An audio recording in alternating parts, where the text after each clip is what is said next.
සාදු සාදු සාදු 2021 වසරේ 7 වෙනි මාසේ 23 වෙනිදා ඇසළ පුර 15ක පොහොය දවසේ ධර්මානුශාසනාවටයි මේ මොහොතේ සම්බන්ධ වෙන්නේ. තම තමන් කැමති වෙන පරිදි සීලය අදිෂ්ඨාන කරගන්න පුළුවන්. පංචශීල ධර්මයන් පුළුවන්, ආජීව අට්ටමක සීලයන් පුළුවන්. ඒ වගේම දස සීලයන් සමාදන් වෙන්න පුළුවන්. ආදී කොට ඇති අදිෂ්ඨාන සීලයන් සමාදන්ව වාසය කරන සමයක් මේ කාල පරිච්ඡේදය. ඒ සීල සම්ප්‍රදාය බොහෝ කාලයක් තිස්සේ එන සම්ප්‍රදායක්. ඒ සම්ප්‍රදායටත් අනුගතව සීල පින්නතුන්ට පුළුවන් තම තමන් කැමැති සීලයක් අදිෂ්ඨාන කරගෙන ඒ සීලය ආරක්ෂා කරන්න අද දවස පුරාවට. අපි ආරම්භක මොහොතේදීම සිහිපත් කරන්න ඕන අපි බොහොම මේ සිසිලස ලැබමින් සෙවන ලැබමින් මේ දහම් මණ්ඩපය පින්තුනේ අපට බොහෝම නිස්සරණ අධ්‍යාසයෙන් යුක්තව ඉදි කරලා පූජා කරපු පින්වත් චන්දනති සේරා මැතිතුමා, ඒ වගේම එම මැතිණිය ශාමලිති සේරා මැතිණිය අපි බොහෝම උතවේදීව සිහිපත් කරනු ලබනවා. අපි මේ සෙවණේ ඉඳගෙන ධර්ම ශ්‍රවණය කරනවා. බොහෝ දෙනා ධම්ම අවබෝධය සිදු කර ගන්නු ලබනවා. මේ වටිනා කියන ඒ දහම් මණ්ඩපේ ඉදි කරලා දෙන්න අරමුණ බවට පත් උනේ පින්වත් දෙපාර්ශවයේම මව්පියන් වෙනුවෙන්. ඒ පීඨීති සේරා පින්වත් පියාණන් වහන්සේටත්, සීලවතී වික්‍රමසිංහ පින්වත් මෑණියන් වහන්සේටත්, ඒ වගේම වයිඒඩී විජේරත්න පියාණන්ටත්, බීවී විජේරත්න මෑණියන් වහන්සේටත්, බී විජේරත්න මෑණියන් වහන්සේටත් පුණ්‍යානුමෝදනා පිණිස. ඒ පුණ්‍යානුමෝදනාවත් අපි තාම බැතිසිතින් කරුණාවෙන් සිහිපත් කරමු. අපි ඒ සේවන ලබනවා. ඒ කියන්නේ පින්නතුනේ මේ බොහෝ දායකයන්ට මේ කරදර කරලා පැරැත්ත කරලා නෙමෙයි, තනිකර ඒ පින්නතුන්ගේ ශක්තියෙන්ම තමයි සම්පූර්ණයෙන්ම මේ ගොඩනැගිල්ල හැදුවේ. කොටින්ම කියනවා නම් මගේ පන්සලෙන් වතුර ගත්තා නම් ඒකත් ඒ ඇත්තු ගෙව්වා කියලා තමයි මට කියන්න තියෙන්නේ. වතුර බිලක් ගෙවලා තමයි ඇත්තු මේක හදලා පූජා කරලා තියෙන්නේ. ඒ නිසා මේ සම්පූර්ණ පූජාවක් ඒ ඇත්තන් විසින් කරපු එක ලොකු පූජාවක්. මේ කාලේ හැටියට බොහොම වටින දෙයක් අපි හැමෝටම. ඉතින් පින්නතුණි අපිට උවමනා කරන දානය, ඒ වගේම සීලය, ඒ වගේම භාවනාව. හැබැයි මේවා හරියට තේරුම් අරගෙන හරියට කරන්න ඕන. දානය කියන එක හරියට තේරුම් අරගෙන කරන්න ඕන. සීලය කියන එක හරියට තේරුම් අරගෙන කළොත්, භාවනාව කියන එක හරියට තේරුම් අරගෙන කළොත් අන්න ඒ වෙලට අපිට පුළුවන්කම තියෙනවා මේ වයින් මහත්ඵල මහානිසංස බල ඇති කරගන්න. ඒ නිසා අපේ පින්නතුන් සීල දෙනා මේවා තේරුම් ඇතුව කළා කියලාත් අපි විශ්වාස කරනවා. ඒ වගේම තේරුමක් ඇතුව අවබෝධයෙන් කරන පිරිසක් කියලාත් අපි සිහිපත් කරනවා. පින්නතුනේ මේ දානය කියන එක ලබා දෙන්න බෑ හැමෝටම. ඒක ඕන කෙනෙක්ගේ සිත ඇතුලේ ඒක යුද්ධයක් හට ගන්නවා. මිනිස්සෙකු ජීවත් වන්නේ බොහෝ ඕනෑපාකම් ඇතුව, අවශ්‍යතා ඇතුව. ඉතින් එයින් යම්කිසි මුදලක් දෙයක් අන් අයට ලෝකෙට පරිත්‍යාග කරන්න ගියාම ඒක පින්නතුනේ අපුත්තක සිතානන් නෙමෙයි පින්නතුනේ ඒක සාටක බමුණට වගේ. අපුත්තක සිතානොත් වෙනම දානයක් දුන්නා. ඒක සාටක බමුණගේ වගේ හිතේ යුද්ධයක් හට ගන්නවා.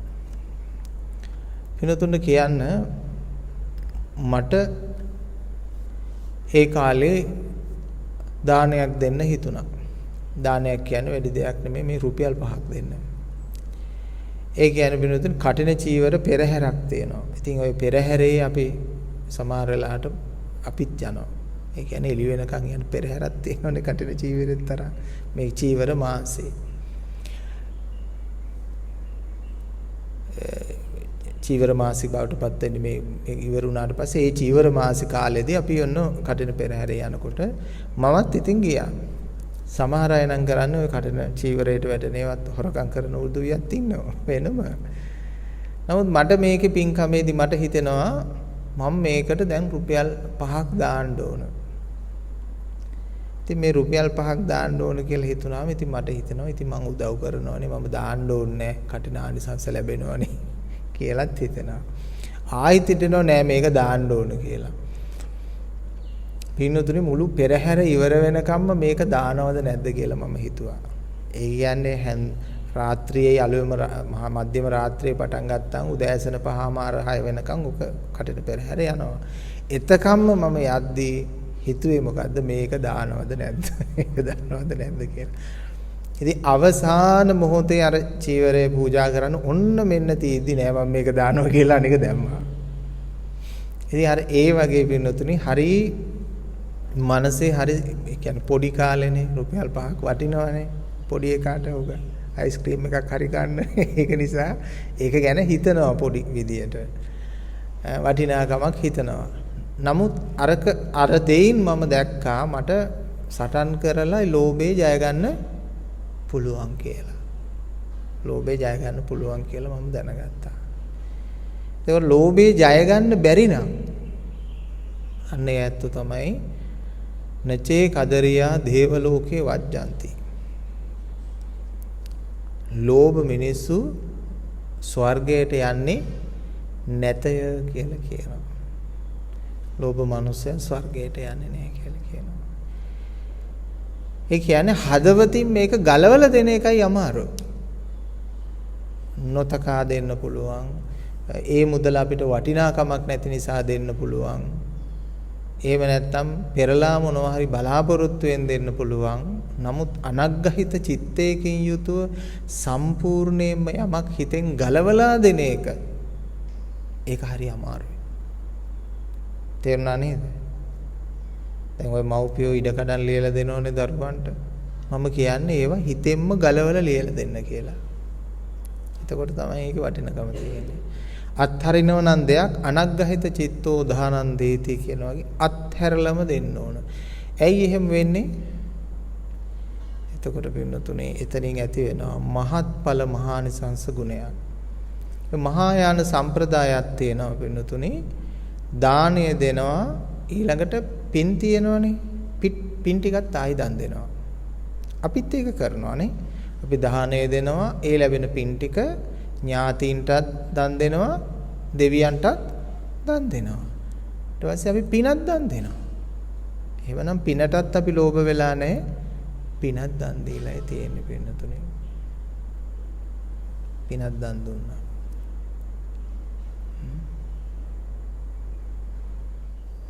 හොඳයි පින්නතුන්ට දන්න ධර්ම කරුණම නැවත නැවත ස්වාමින් වහන්සේ දේශාවදාරන්න උමනා නැහැ. පින්නතුන් යන්නේ ස්ථාවරයක ඉන්නවද?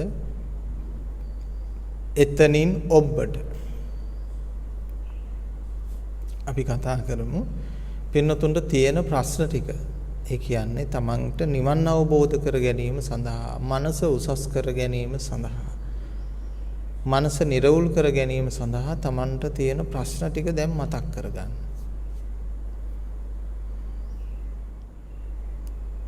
තමන්ට යම් තැනක අවබෝධය කර ගැනීමට අපහසු ස්වභාවයෙන්ම අපහැදිලි තැනක්, ඒ කියන්නේ සැක උපදින තැනක් ඇති වෙනවා. ඒක හිතාමතා කරන දෙයක් නෙමෙයි, ඉබේම ඇති වෙන දෙයක්. අන්න ඒ තැන තමන් ප්‍රශ්නාර්ථයක් හැටියට අවදි කරගන්න.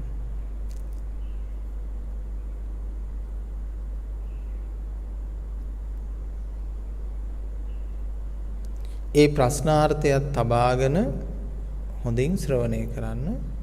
ඔබේ ප්‍රශ්නාර්ථය හරියට ඔබ සිහිපත් කරගෙන ඉන්නවා නම් ඒක ස්වාමින් වහන්සේට දැනේවි. ස්වාමින් වහන්සේකට උත්තරයක් ලබා දෙවි. ඉතින් බොහෝ දෙනෙකුට තියෙන නිසා අපි එක එක කොටස් පොදුවේ ගැලපෙන විදියට අරගෙන දේශනා කරන්න කැමතියි. එක කාරණයක් තමයි සිත තේරුම් ගැනීමට තියෙන අපහසුතාවය.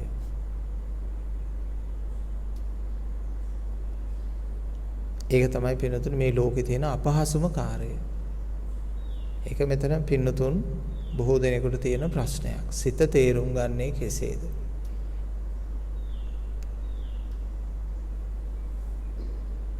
Tamanට හිතක් තියෙනවා. මෙයා එහෙ මෙහෙ පනිනවා, දුවනවා, පෙරලෙනවා, නටනවා, එක එක තොইল නටනවා. මෙයාව තේරුම් ගන්නේ කෙසේද? එහෙම නැත්නම් මෙයාව පාලනය කරන්නේ කෙසේද? ධර්මයෙන් මතක් කරන්නේ සංවර කරගන්නේ කෙසේද කියන වචනය.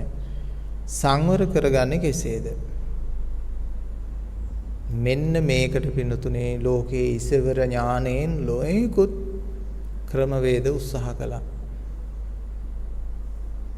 බුදුරජාණන් වහන්සේ තමයි පින්නතුනේ විශිෂ්ටම උත්සාහය සිද්ධ කළේ. බුදුරජාණන් වහන්සේ තමයි විශිෂ්ටම උත්සාහය සිද්ධ කළේ. ඒ වගේම විශිෂ්ටම ප්‍රතිඵලය ලැබුවේ. විශිෂ්ටම දේ අපට දේශනා කරේ මේ හිත দমনය කරන්න කොහොමද කියන එක.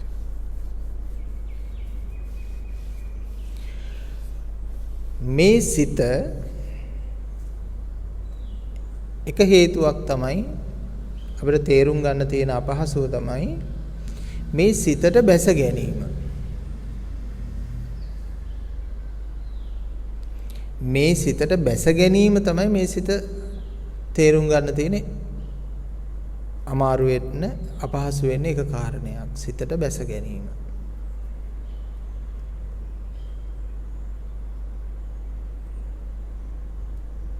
අපි කොහොමද දන්නවා යමකට ගොඩාක් සමීප වුණොත් අපිට ඒකේ හැඩේ පේන්නේ නැතුව යනවා.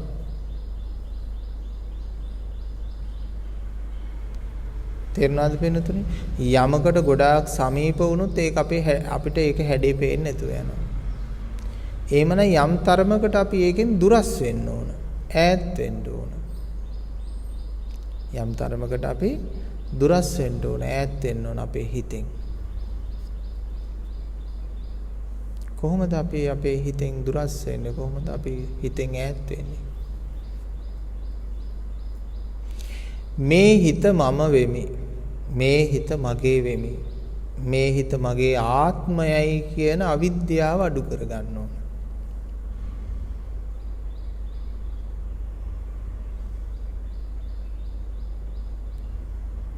බලන්න ඔබ කොහොමද අරගෙන තියෙන්නේ කියලා සංඥාවෙන්. විදර්ශනා කරලා බලන්න ඕන මේ හිත මමද?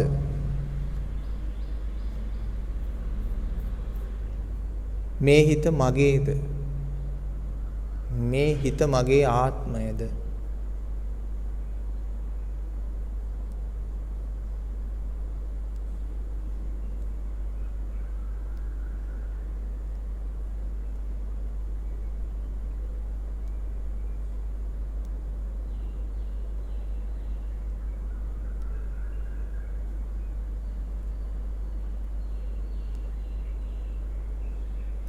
මෙන්න මේ විදියට ගන්න නිසාම සිත අවබෝධ කර ගැනීමට අපහසු වෙලා තියෙනවා. මේ මගේ සිත, මේ මගේ ආත්මය.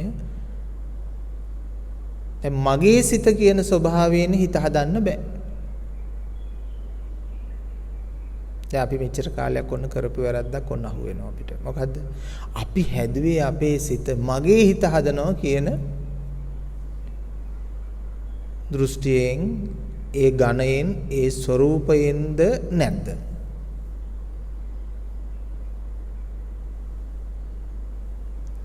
මගේ හිත හදනවා හරියට මගේ ළමයි හදනවා, මගේ දරුවෝ හදනවා වගේම මගේ හිත දැන් මගේ දරුවෝ හදන්නේ මං අනුන්ගේ දරුවෝ හදනවා වගේ නෙමෙයිනේ. එක්තරා ක්‍රමයක් තියෙනවා ඒක ඇතුලේ. අන්න ඒ වගේ මෙතන බුදුරජාණන් වහන්සේ එපා කියපු න්‍යායකින් අපි බැසගෙන තියෙන හිතට මං හදන්නේ මගේ හිත. එහෙමනම් අපි හිතෙන් දුරස් වෙලා නැහැ. මම මේ හදන්නේ ස්වභාව ධර්මයේ යම්කිසි ශක්තියක්, පොදුවේ තියෙන ස්වභාව ධර්මයේ යම්කිසි කාරණයක් අවබෝධ කරගන්න යන්නේ. අපි නොගත යුතුයි මගේ සිත හදන්න යන්නේ කියන එක අපි නොගත යුතුයි.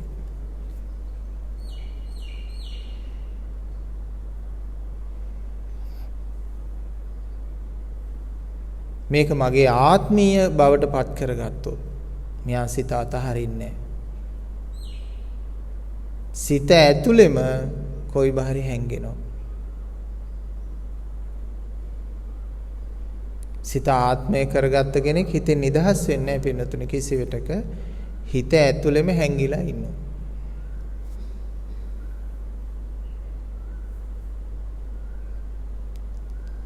ඒ කියන්නේ සිත හැර වෙනාන් දෙයක් නැත. සිතමයි ලෝකේ, සිතමයි තුලමයි උප්පත්තිය, සිතම තුල තමයි ජීවිතේ, සිතම තුල තමයි මරණය, සිතම තුල තමයි ආයි නැවත උප්පත්ති භව ගමන. මේ සිතමයි මුල් වෙන්නේ. සිතම ඇරෙන්නට වෙන දෙයක් නැහැ. මේ සිත ඇතුළෙම තමයි සියල්ල තියෙන්නේ කියලා මේ සිත අල්ලගත්තොත්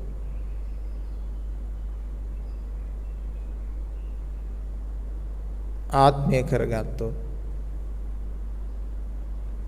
දැන් බුදුරජාණන් වහන්සේගේ ධර්මයේ ආත්ම ධර්මයක් නෙමෙයිනේ අනාත්ම ධර්මයක්. එතකොට ආත්මයි කියලා ගන්න න්‍යායක අපි ඉන්නව නම් අපි බුද්ධ වචනේට වැරදි පැත්තකට ගිහිල්ලා තියෙනවා. බුද්ධ වචනේ නෑතට ගිහිල්ලා තියෙනවා. එතකොට අනාත්මයි.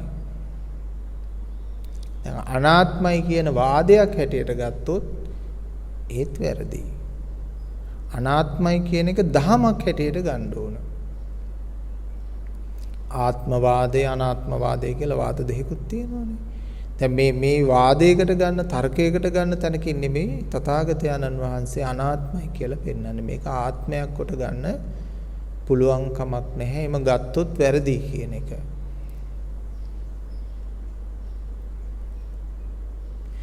යම්කිසි හේතු ප්‍රත්‍යක් ඝෂ්ඨණය වෙනවා. එයින් විද්‍යුත් ශක්තියක් නිෂ්පාදනය වෙනවා. ඒ විද්‍යුත් ශක්තිය නිසා අපි ඒකට කියනවා මම, මගේ ආත්මය, මගේ සිත කියලා.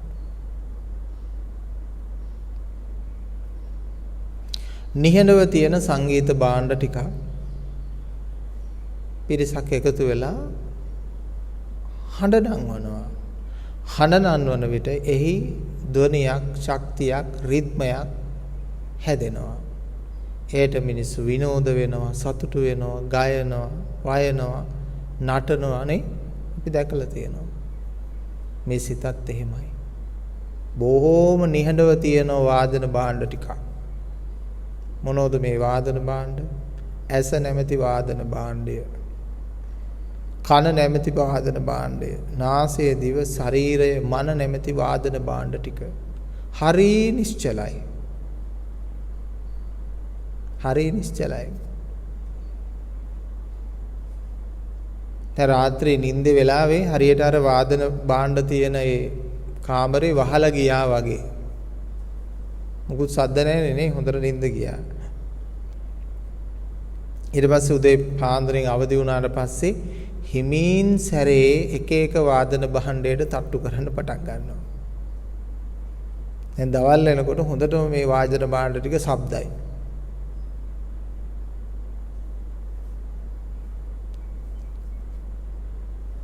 අපිට පුළුවන් නම් අර තද නින්දේදී තිබුණු ඒ නිසල බව මේ අවදි වෙලා ඉන්න මොහොතේ පවත්වා ගන්න පුළුවන් නම් අන්න අපිට නිවන් මගට යන පාර පේන්න පටන් ගන්නවා. මේක තේරුම් ගන්න හරිය අපහසු කාරණයක්. හරි ගැඹුරු දෙයක් වෙන්න තුනේ සරලයි කියලා හිතන්න එපා. හරි ගැඹුරුයි ওই කාරණේ තේරුම් ගන්න එක.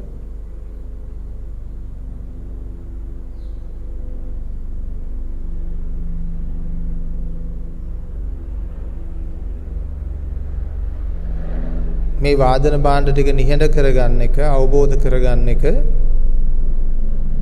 ලේසි වෙන්නේ නැහැ. ඒකට තමයි කියන්නේ චේතෝ විමුක්ති කරගන්නවා. සිත විමුක්ති කරනවා.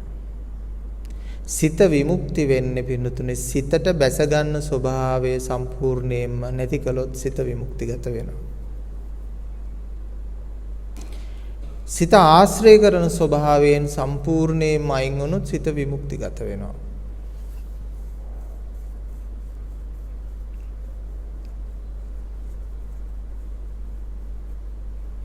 මේක පින්නතුනේ සම්බදතාවයක් බිඳීමක් හා සමානයි. දැන් අපිට තියෙනනේ පුජ්‍යල සම්බදතා තියෙනවනේ. මොහොතක් හිතන්න ඔබ පුජ්‍යල සම්බදතා කොහොමද පවත්වාගෙන යන්නේ කියලා බලන්න.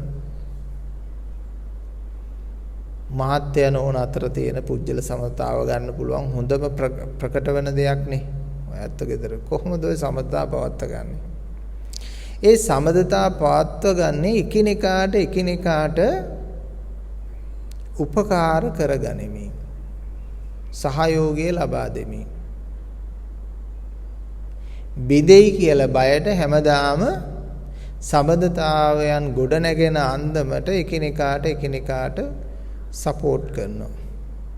නෝන තරහ වෙයි කියලා මහත්තයා ගොඩාක් දේවල් උදව් කරනවා. මහත්තයා තරහ වෙයි කියලා නෝන ගොඩාක් දේවල් කරලා දෙනවා. රෙදි හොදලා දෙනවා, මැදලා දෙනවා, දේ හදලා දෙනවා. සෝදලා දෙනවා ඔක්කොම කරනවද නැද්ද? කරනවා නේ. ඔක්කොම කරනවා. මේක තමයි සම්බදතාවක් පවත්වා ගැනීමේ ස්වභාවය. එතකොට ආයතනයක බොස් කෙනෙක් සේවකයෙක් ගත්තත් ඒකෙත් තියෙනවා. ඒ වගේම සේවකයා රැක ගන්න බොස් වැඩ පිළිවෙලක් කරනවා. බොස්ව රැක ගන්න සේවකයා වැඩ ටිකක් කරනවා. මේ තමයි සම්බදතාව. මේක ගත්තේ මේ හා සමානයි මනසත් එක්කත් අපේ තියෙන සම්බන්ධතාවය. දැන් අපි හිතාගෙන හිටියොත් මේ මනස අපිට පවත්ව ගන්න ඕන කියලා අපි මොකද කරන්නේ? මනසට අනුගත වෙනවා, අනුකූල වෙනවා. එයා තරහ වෙයි කියලා අපි වැඩ කරනවා. මනසත් අපිට සලකනවා. අපිත් මනසට සලකනවා. මෙන්න මේ අන්‍යෝන්‍ය සම්බන්ධතාවයෙන් මනසයි අපි ජීවත් වෙනවා.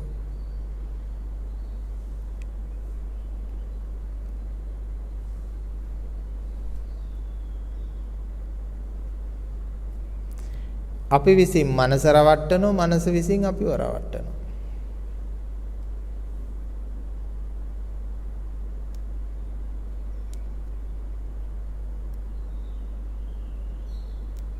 එහෙම හිතෙන්නේ නැහනේ. මනස විසින් අපිව රවට්ටනවා, අපි විසින් මනස රවට්ටනවා.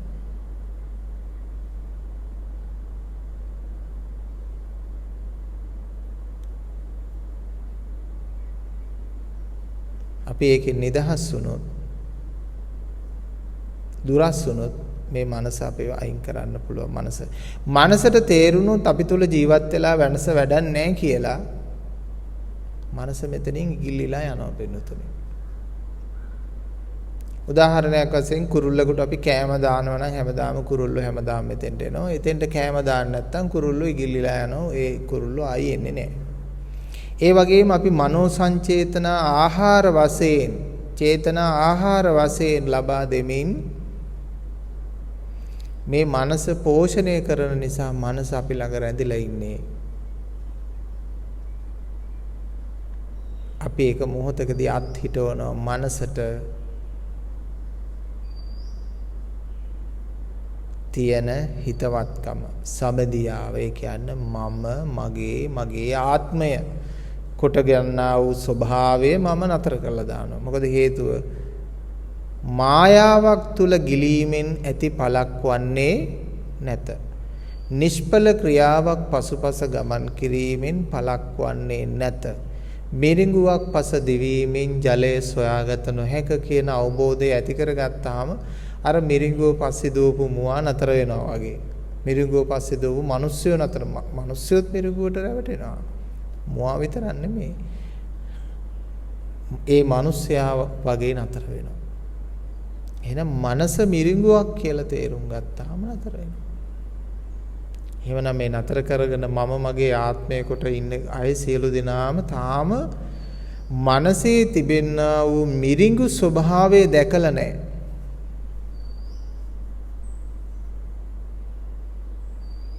මම කියලා මේ දැනෙන ස්වභාවය තුල තියෙන මිරිඟු ස්වභාවය කියන්නේ හිස් ස්වභාවය. රවටන ස්වභාවය. මුලා කරන ස්වභාවය තාම දැකලා නැහැ. ඒකයි මනස පස්සේ තාම දුවන්නේ. එහෙම නැත්නම් මනස ආත්මය කොටගෙන ඉන්නේ. මනසත් එක්ක ගනුදෙනු කරන්නේ. මේ මනස කියලා කිව්වහම පින්නතුනේ සිතිවිලි කියන්නේ එකක්. ඒක සිතිවිලි කියන එක පහළ වෙන්නේ මොලේ සම්බන්ධයෙන්. ඔය දැන් මේ ඔය මනසයි සිතිවිලි දෙක මොකද්ද කියලා අඳුන ගන්න බැරි නිසා තමයි ඔය නූතන විද්‍යාඥයන්ට හිත තියෙන්නේ මොලේද හදවතේද කියලා හිතා ගන්න බෑ. ලොකු සංවාදයක් යනවා. එතකොට විද්‍යාඥයෝ කියනවා මේ මොලේ තමයි තියෙන්නේ, මොලේ තමයි මේ සංඥාවල් හදලා ඉවන්නේ. හાર્ට් එකට දැනෙන්නේ එතකොටයි කියලා. එහෙම බෙදන්න යන එක වැරදි. අපිට මේ සරුවාංගෙම අවශ්‍යයි. සරුවාංගෙම අවශ්‍යයි. මේ සරුවාංගම වේම යම් යම් ලක්ෂණ සියල්ල එකතු වුණාම තමයි අපි මනස කියලා කියන්නේ. අපේ ජීවිතය කියලා කියන්නේ පිටුතුනේ. එහෙම නැතුව මේ කොටස් බෙදලා හදන්න බෑ. දැන් නූතන විද්‍යාවේ ඔලු සම්බන්ධ කරලා තියෙනවා. ඒ කියන්නේ තව කෙනෙක්ගේ ඔලුවක් අනිත් කෙනාගේ ඔලුවට සම්බන්ධ කරලා තියෙනවා. එතකොට තවත් කෙනෙක්ගේ හදවතක් අනිත් කෙනාට සවි කරලා තියෙනවා. ඉතින් ඒවයි යම් කිසි තත්ත්වයක් නැති වෙනවා. කාන්තා කෙනෙක්ගේ හදවතක් පිරිමියෙකුට හයි කළොත්, පිරිමියෙක්ගේ හදවතක් කාන්තාවකට හයි කළොත් ඒ මිනිස්සුන්ගේ හැඟීම් දැනීම් වල තියෙන පවා වෙනස්කම් හටගෙන තියෙනවා. එතකොට මෙතන කායික ස්වરૂපයකුත් තියෙනවා, මානසික ස්වરૂපයකුත් තියෙනවා, කර්ම ධර්ම ස්වરૂපයකුත් තියෙනවා. මේ සියල්ල එකතු වුණාම තමයි මේ මානව සත්වයා කියන ජීව බලය නිර්මාණය වෙන්නේ පින්නතුනේ. අපි ඇති කරගන්න ඕන පින්නතුනේ මේ සම්මා දිට්ඨිය. වෙන මුකුත් කරන්න ඕනේ. සම්මා දිට්ඨිය ඇති කරගන්න. සම්මා දිට්ඨිය ඇති කරගන්න විටම අපි ඒකෙන් වැළකීම කියන එක සිද්ධ වෙනවා. ඒ කියන්නේ වැවක කට්ටියක් වතුර නානවා. ඒ ගමේ ඉන්න ගමේක් ඇවිල්ලා කියනවා, ඉක්මනේ ගැමියා ඇවිල්ලා කියනවා, ඔය දරුවෝ ඔය වැවේ නාන්න එපා, අර කිඹුල්ලෝ ඉන්නවා. අර ඈතට අර කොට වගේ අර පාවෙන්නේ කිඹුල්ලෝ. ඕගොල්ලෝ කයි කියලා කියපු ගමන් අපිට දැක්මක් ඇති වෙනවනේ. එතකොට අපි මොකද කරන්නේ? මේ ගඟෙන් එගොඩ වෙනවා. ඒ වගේම මේ සිත කියන එක අපි මිත්‍රයෙක් කොට හිතාගෙන හිටියට, අපි ඥාතියෙක් කියලා හිතාගෙන හිටියට, අපිට හොඳ උපකාරකයෙක් කියලා හිතාගෙන හිටියට නෑ. සිත කියලා කියන්නේ සිත තුළ පිහිටා ජීවත් වෙනවා කියලා කියන්නේ, සිත උපාදානය කොට මුල් වෙලා ජීවත් වෙනවා කියලා කියන්නේ, මමත්වයෙන් ජීවත් වෙනවා කියලා කියන්නේ මහා අන්තරාදායක තැනක්. මහා අන්තරාදායක තැනක් වෙනවා. ඒවිට අපි තේරුම් කරගන්න ඕන මම මේ සිතෙන් නික්මෙන්න ඕන, ඈත් වෙන්න ඕන, දුර වෙන්න ඕන කියලා. එහෙමනම් සිතට ආහාර නැති වෙන්නේ යම් තැනකදීද සිත මෙතනින් නික්ම යනවා. අන්න ඒකට කියනවා සක්කාය දිට්ඨිය ඉගිල ගියා. සක්කාය දිට්ඨිය ප්‍රහාණය කළා. සක්කාය දිට්ඨිය දුරු කළා කියලා කියනවා. එයාව දුරු කරන්න බෑ, ගහලා එලවන්න බෑ. අපි එයාට තියෙන මුල් තැන ලබා දෙන්නේ නැත්තම් එයා මෙතනින් නික්ම යනවා. එයාට පවතින අවකාශ එකක්වත් අපි හදලා නැත්තම් එයා ඉගිල යනවා. මොනවද තියෙන අවකාශ එයාට ඉන්න හදලා දෙන? ඒ කියන්නේ සක්කාය දිට්ඨියට පවතින අපි පුටු හදලා දෙන්න ඕන. වාඩි වෙලා ඉන්න. පින්නතුනේ අපි රූපයේ මම මගේ ආත්මය කොට එළඹ ගනී නම් සක්කාය දිට්ඨිය එලවන්න බෑ. එළඹ ගන්නේ නැත්තම් අපිට එයාව එලවන්න පුළුවන්. වේදනාව මම මගේ ආත්මය කොට ගනී නම් එයාට සක්කාය දිට්ඨිය එලවන්න බෑ. මම මගේ කොට නොගන්නේ නම් එලවන්න පුළුවන්. සංඥාව මම මගේ කොට ආත්මය කොට ගනී නම් සක්කාය දිට්ඨිය එලවන්න බෑ. මම මගේ ආත්මය කොට නොගනී නම් එලවන්න පුළුවන් වෙනතුනේ. සංඛාර මම මගේ ආත්මය කොට ගනී නම් සක්කාය දිට්ඨිය එලවන්න බෑ. මම මගේ ආත්මය කොට නොගනී නම් එලවන්න පුළුවන්. විඥාණය මම මගේ ආත්මය කොට ගනී නම් සක්කාය දිට්ඨිය එලවන්න බෑ. මම මගේ ආත්මය කොට නොගනී නම් සක්කාය දිට්ඨිය එලවන්න පුළුවන්.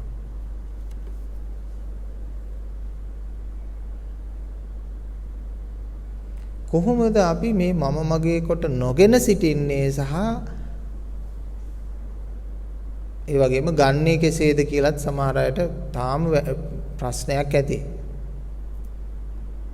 අපි වෙනතුන් ඕනම දෙයක් අල්ලගන්න හැටි නම් දන්නවා, අතාරින හැටි නේ දන්නේ නැත්තේ නේද? අතාරින හැටිත් ඉගෙන ගන්න ඕන.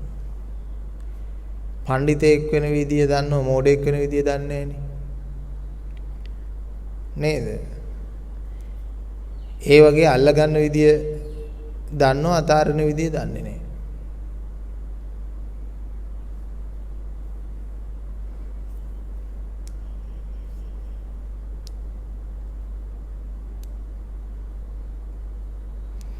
අල්ලගන්නෙත් හේතු දැනගැනීමෙන්. යමක් අල්ලගන්නේ හේතු දැනගැනීමෙන්. අතහරින්නේ හේතු දැනගැනීමෙන්. ඔක ඔබට හොඳට විදර්ශනා කරලා බලන්න පුළුවන්. හොඳ පාර්ශවයක බොහොම වටිනා කියන දෙයක් කවරයක් ඇතුලේ පාර්සලයක් කරලා නිකන් නොවටිනා කුණු ගොඩක් එහෙම නැත්නම් ගඩොල් කැටයක් ඔබට දෙනවා. ඔබට එතකොට මේ ප්‍රසාදයක් ඇති වෙලා, සතුටක් ඇති වෙලා, හොඳ යාළුවෙක් කියලා හිතලා හැමෝටම තෑන්ක්ස් කරලා මොකක් කරලා ඔහොම අරගෙන යනවා. අරගෙන ගිහලා ලිහලා බැලුවාම ඒකේ තවන් දකින්නවා කුණු ගොඩක් කියලා. එතකොට මොකද වෙන්නේ? අන්න එක්තරා සිතුවිලි ස්වરૂපයක් නිසා ඔබ අල්ලා ගැනීම සිදු කළා. ඒක බොහෝම සුරක්ෂිතව තමගේ ගෙදරට ගෙනාවා. ගෙදර ගෙනල්ලා ඒක කඩලා විවෘත කරලා බලනකොට ඒක ඇතුලේ කුණු ගොඩක් තියෙනවා. ඔහොම දෙයක් කවුරු හරි යාළුවෙක් කළා නැද්ද තාම ඔය ඇත්තන්ට? මම හිතන්නේ කවුරු හරි කරන්න ඕන ජීවිතේ කෙනෙක් හරි. මොකද වෙන්නේ කියලා. මට තරුණ කාලේ ඔහොම අත්දැකීමක් තියෙනවා. ඉතින් එහෙම යාළුවෝ ටික එකතු වෙලා ওই විදියට පාර්සලයක් හදලා දුන්නා. මගේත් මම හිතන්නේ මොකක් හරි බර්ත්ඩේ එකක් හරි මොකක් හරි දවසක වෙන්න ඕන. මේ ඉතින් මං හරියට තෑන්ක්ස් කරලා හරි ෂෝක් යාළුවෝ කියලා හිතා යනවා. බලන්න කොච්චර හොඳද මේ මිනිස්සුන්ට මාව මතක දෙබිලා හරියට උපන්දිනේ හොඳ තෑග්ගක් දුන්නා. ඉතින් මං ගොඩාක් දුර මේක බෑග් එකේ දාගෙන යන්නත් සිද්ධ වුණා. ඒක හරි බරයි. ඉතින් මං හිතුවා මේ පාර ප්ලේසි නෑ, නිකන් සෑහෙන බර දෙයක් තියලා තින්නේ කියලා. හරි අමාරුවෙන් ගිහිල්ලා කොන්දත් කගියන මේක එල්ලගෙන ගිහිල්ලා පස්සේ ලියලා බලනකොට මේ අකු ගඩොල් කැට ටිකක් දාලා මේ පාර්සල් කරලා දීලා හොඳ පේපර්ස් වල අලවලා ලස්සන කරලා රිබන් දාලා එතකොට මම එතෙන්දි කරගත්තේ මම යාළුවන්ට බැන්නෙත් නෑ කාටවත් මොකක් කිව්වේ නෑ. මම බැලුවේ මගේ සිතෙහි ක්‍රියාකලාපය. මගේ සිතෙහි ක්‍රියාකලාපය. එහෙමනම් අපි ඉක්මනින්ම මේ ලෝකයෙන් ලැබෙන මේ දේවල් එක්ක රැවටෙනවා.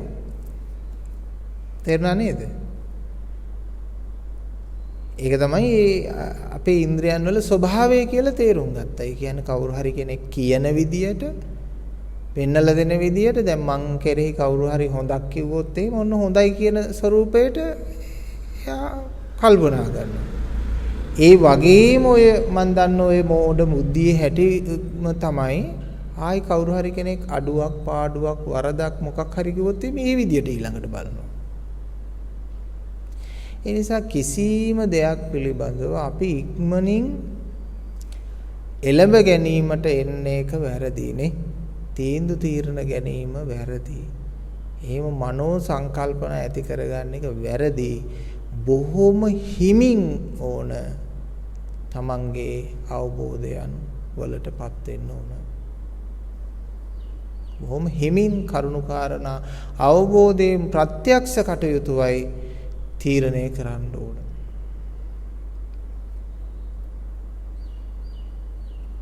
එහෙමනම් අපි මේ ලෝකයේ පිළිබඳව බොහෝම ඉක්මනින් විදර්ශනාවක් නැතුව පේන විදියට, දැකපු විදියට, අහපු විදියට, කියලා දුන්නු විදියට උපාදානය කරගෙන ගියා. දැන් අතහරින්න බැරුව තමයි ඔන්න ඉන්නේ. හරියට දැක්කොත් පින්නතුනේ අතහරින්න දෙයක් නැහැ, අතහැරෙනවා. දැන් ඔබේ කකුල් දෙක මුල සර්පෙක් ඉන්නවා කියලා කියන්න විතරයිනේ අවශ්‍ය පින්නතුනේ. ආයි අහක් වෙන්න කියලා කියන්න ඕනේ නෑනේ නේද? ඉවත් වෙන්න කියන්න ඕනේ. ඒක ඉබේ සිද්ධ වෙනවා. ඒක ඉබේ සිද්ධ වෙනවා. ඒ වගේ ඔබේ සිතේ ඔබ අල්ලගෙන ඉන්නේ ඔබේ සිත කියලා. ඔබ දන්නවනම් ඔය අල්ලන් ඉන්නේ මායя කියලා දන්නවනම් ඔබ වහාම ඉක්මනින් අතහැරලා දානවා.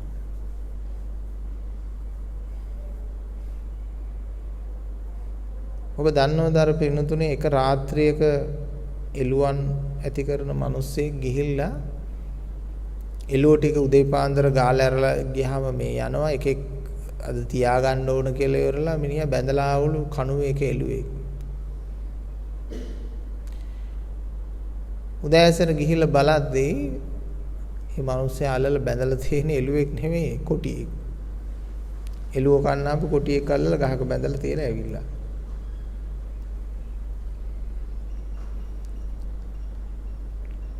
කොටිය ගෑවෙත් නැහැ, කොටිය බය වුනෙත් නැහැ. මේ මොකද මේ මිනිස්සයා මාව බොහෝම දයාවෙන් අල්ලලා බඳින්නේ කියලා බලාගෙන හිටිය. ඒ වගේ අවිද්‍යාව නැමැති අන්ධකාරය තුල එළුව අඳුනන්නෙත් නැහැ, කොටිය අඳුනන්නෙත් නැහැ. සත්‍ය අඳුනන්නේ නැහැ. ඒක නිසානේ බුදුහාමුදුරු දේශනා කරන්නේ මං සංසාරේ මේ පැවතුනේ දුක්ඛේ අඥානං, දුක්ඛ සමුදය අඥානං, දුක්ඛ නිරෝධේ අඥානං, දුක්ඛ නිරෝධ ගාමිනී පටිපදාය අඥානං.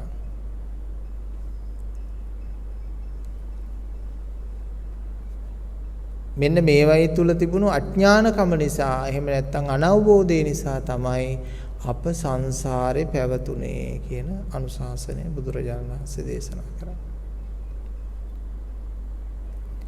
සංසාරේ කියලා කිව්වම පින්නතුන්ට පේනවා ඇති, පහුගිය ආත්ම ටිකත් පේනවා ඇති, එහෙම නැත්නම් ලබන ආත්ම ඈත ඒවත් පේනවා ඇති.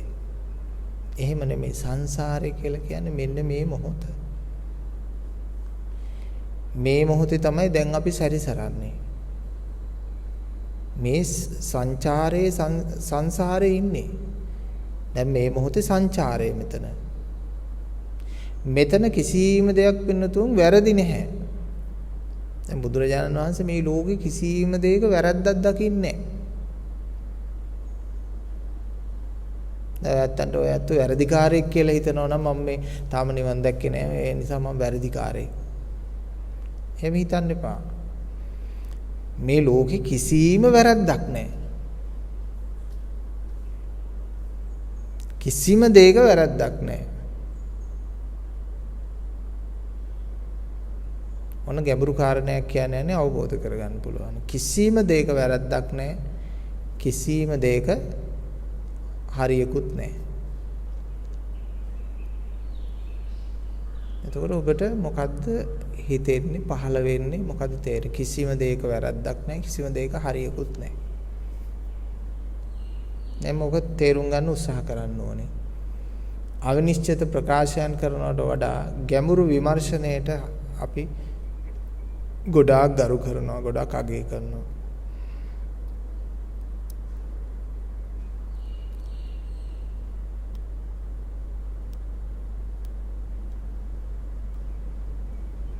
අවිනිශ්චිත ප්‍රකාශයන් වලට වඩා ගැඹුරු පරේෂණයන් වලට අපි ගරු කරනවා. මොකද මේ ලෝකෙ කිසිම වැරද්දක් නැහැ කිව්වා හාමුදුරුවෝ. ඊළඟට කිසිම හරියකුත් නැහැ. ඒ කියන්නේ හරි දෙයක්වත් නැහැ. කිසිම හරි දෙයක්වත් නැහැ. කිසිම වැරද්දකුත් නැහැ. දැන් ඔය ඇත්ත ළඟ වුණත් එච්චරයි. කිසිම ඔය ඇත්ත ළඟ වැරද්දක් නැහැ. කිසිම ඔය ඇත්ත ළඟ හරියකුත් නැහැ. දැන් ඔබ කවුද? ඔබ කොයි වගේද?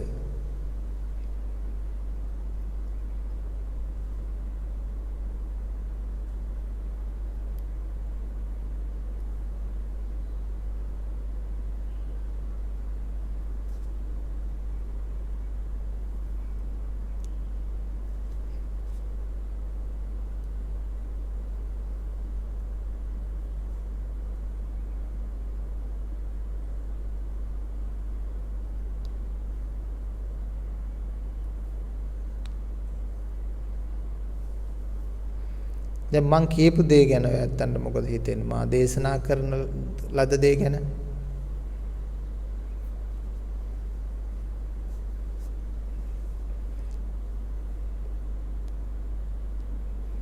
නාහපු පින්නතුන් කියයි හාමුදුරනේ ඕක වැරදි කියලා. වැරදි කියයි. ඊට පස්සේ තව එක්කෙනෙක් කියයි ඕක හරි කියලා. ඒ උත්තරේ එතකොට හරිද? දැන් ස්වාමීන් වහන්සේ දේශනා කරන මේ ලෝකේ කිසිම වැරද්දක් නැහැ කියලා. කිසිම දෙයක හරියකුත් නැහැ කියලා. කිසිම දෙයක වැරද්දකුත් නැහැ. කිසිම දෙයක හරියකුත් නැහැ.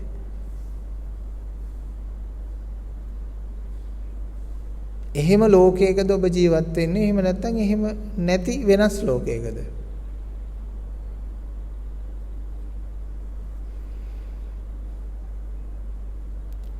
ඕව තමයි දහම් ගැටපද වෙනතුනේ. ඕව නුවණින් ලියා ගන්නව ඇරෙන්න මතකයේ තියා ගන්න පුළුවන් දේවල් නෙමෙයි. පරිශ්‍රණය කරන්නම සිද්ධ වෙනවා ඕකට. තේරෙන්නේ නැහැ. හැබැයි ඔබට 100 වෙනි පාරේදී 99 වෙනි පාරේදී 999 වෙනි පාරේදී ඕක තේරෙන්න පුළුවන්.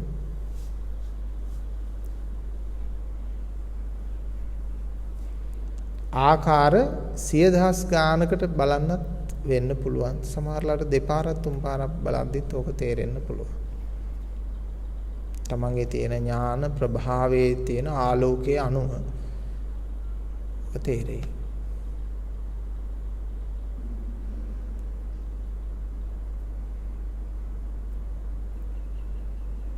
ඕකට නම් ස්වාමින් වහන්සේ උත්තරයක් දෙන්නේ නැහැ. ඔය ඇත්තම හොයාගන්න ඕන කවදක හරි. මොකද මේ උත්තර හැම එකක්ම මගේ වෙනවට මම කැමති නෑ. මං ආසයි ඒ උත්තර ඔය ඇත්තන්ගේ බවට පත් වෙනවා.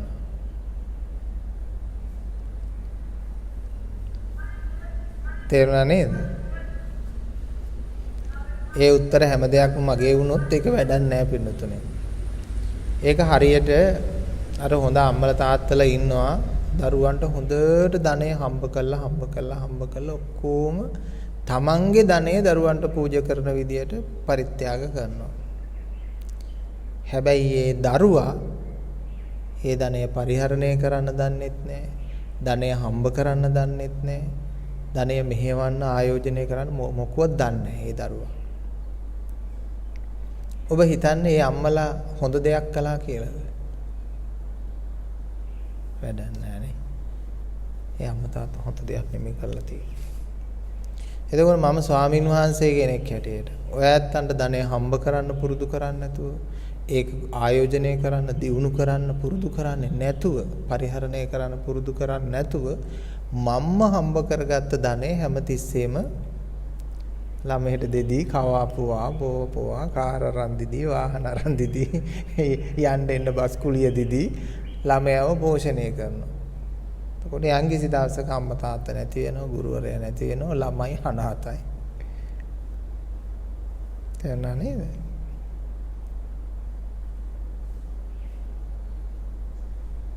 ළමයි අනාථයි.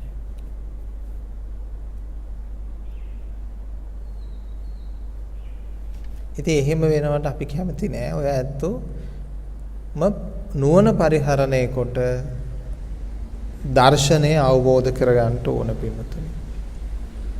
නුවණ පරිහරණය කරලා දර්ශනය අවබෝධ කරගන්න ඕන.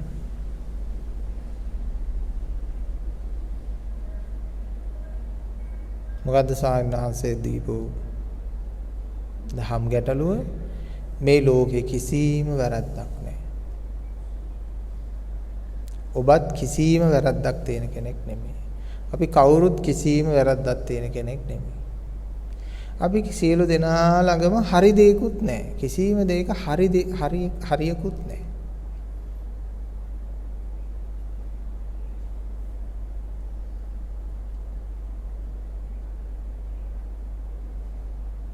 දැන් අපේ හිතට ආවොත් පින්නතුනේ තමන් වැරදි කියලා ආවොත් එහෙම ඒක වැටෙනවා කොයි පැත්තටද යන්නේ? හීනමානයට යනවා. හීනමානෙන් ඉන්නයි කියලා කියන්නේ ඒකනේ. අනේ මම වැරදිකාරියක් කියලා වගේ හිතනකොට හීනමානයකට යනවා. එතකොට මං හරි මගේ පුකුත් නැහැ වැරද්දක්. එතකොට කොයිද යන්නේ? එතකොට යනවා අදිමාන්නයකට යනවා.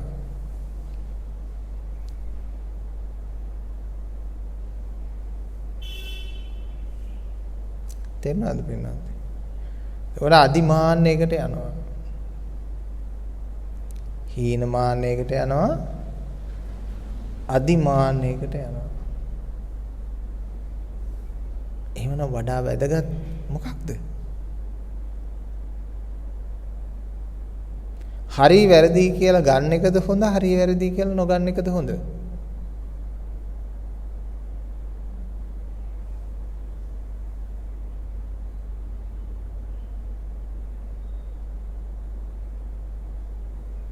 පපුව ගහන උත්තරයක් දෙන්න අමාරුයිනේ. අපිට සම්මුතියක් ඕන, සම්ප්‍රදායක් ඕන, හාමුදුරන්ගේ බණක් ඕන. හාමුදුරන්ගේ බණක් ඕන. ඈ? හාමුදුරන්ගේ බණක් ඕන.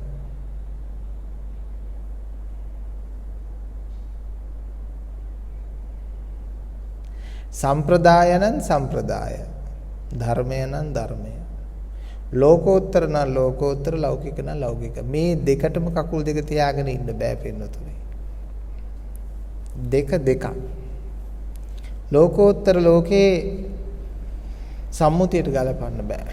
ගලපන්න ගිහිල්ලා තමයි ඔය ගොඩාක් ධර්මයේ තුල, ධර්ම අවබෝධයන් තුල ප්‍රශ්න තියෙන්නේ.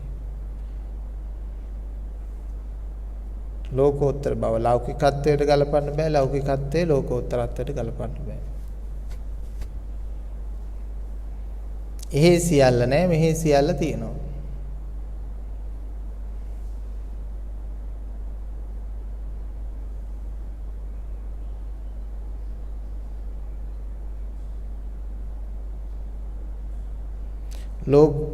ලෝකය කියලා කියන්නේ පින්නතුනි භාවිතා කරන සියල්ල, ලෝකෝත්තර කියන්නේ භාවිතාවෙන් තොර වූ තැන. එහෙනම් හරි වැරදි කියලා ගන්නෙ කොහෙද? ලෝකේ. ලෝකෝත්තර බවදී හරි වැරදි කියලා ගන්න පුළුවන්ද? බුදුවරයෙකුට මේ ලෝකේ කිසිම හරි මිනිසෙක් හිටියෙත් නැහැ, වැරදි මිනිසෙක් හිටියෙත් නැහැ. බලන්න බුදුහාමුදුරු ළඟ මහාන උපසම්පදා ලබාගත් අය සමාජයේ මොන වගේ තරාතිරම් අයද කියලා. හැම තරාතිරමකම උදවිය. හැම වෘත්තීය මට්ටමකම උදවිය. ඊටාම හොඳ වගේම ඊටාම දරුණු අය, ම්ලේච්ඡ අය වෙන්න පුළුවන්. ඒ සාසන ධර්මයේ ප්‍රතිලාභය ලැබුවා.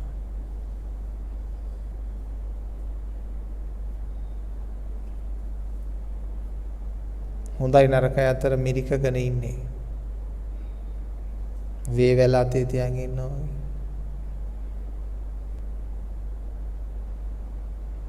ඇයි ඔබට හිතන්න බැරි මේ ලෝකේ කිසිම හොඳකුත් නැහැ නරකකුත් නැහැ කියලා? දැන් අල්ලපු ගෙදර මිනිස්සයා තමන්ගේ ඉඩමෙන් අඩි දෙකක් මෙහා කරලා වැට ගහනවා. ඔබට ඇයි හිතන්න බැරි ඒකේ හොඳකුත් නැහැ නරකකුත් නැහැ කියලා? ඇයි හිතන්න බැරි?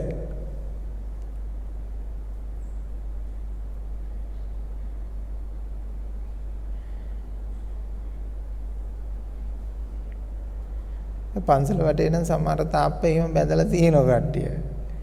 මෙයාට කරලා බැඳලා තියෙනවා ඒකට. නමුත් මම ඒක හොඳක් වත් නරකක්වත් දකින්නේ නැහැ ගමන්නේ. මේ මොනොතේ තාප්පේ බැඳන්නේ ඇති කියලා. ඉන්නවා ඔය. අඟල් දෙක තුනක් මේ වුණා කියලා මුකුත් වෙන්න ඕනේ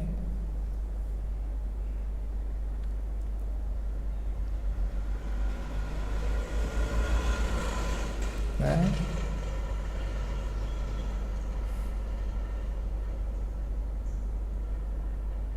හැමදේම ජීවිතේට සිද්ධ වෙච්ච හැම දෙයක් කෙරෙහිම බලලා ආපස්සට හැරිලා බලලා හොඳකුත් නැහැ නරකකුත් නැහැ.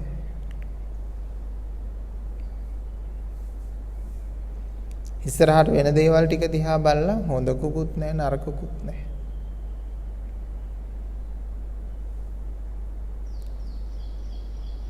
හොඳකුත් නැහැ නරකකුත් නැහැ. තවන්න බැලලා නිඳා කරලා යනවා කවුරු හරි හොඳකුත් නැහැ නරකකුත් නැහැ. ප්‍රශංසා කරලා යනවා හොඳකුත් නැහැ නරකකුත් නැහැ. ඉතින් මේ රහතන් වහන්සේලාගේ ලක්ෂණයක් නේද මේක? ඒකට බලන්න අර එක භික්ෂුන් වහන්සේ කෙනෙක් මඩට තල්ලු කළා. තව කට්ටියක් ඇවිල්ලා ඒ භික්ෂුන් වහන්සේ ගොඩට අරගෙන මඩ සෝදලා තිබ්බා.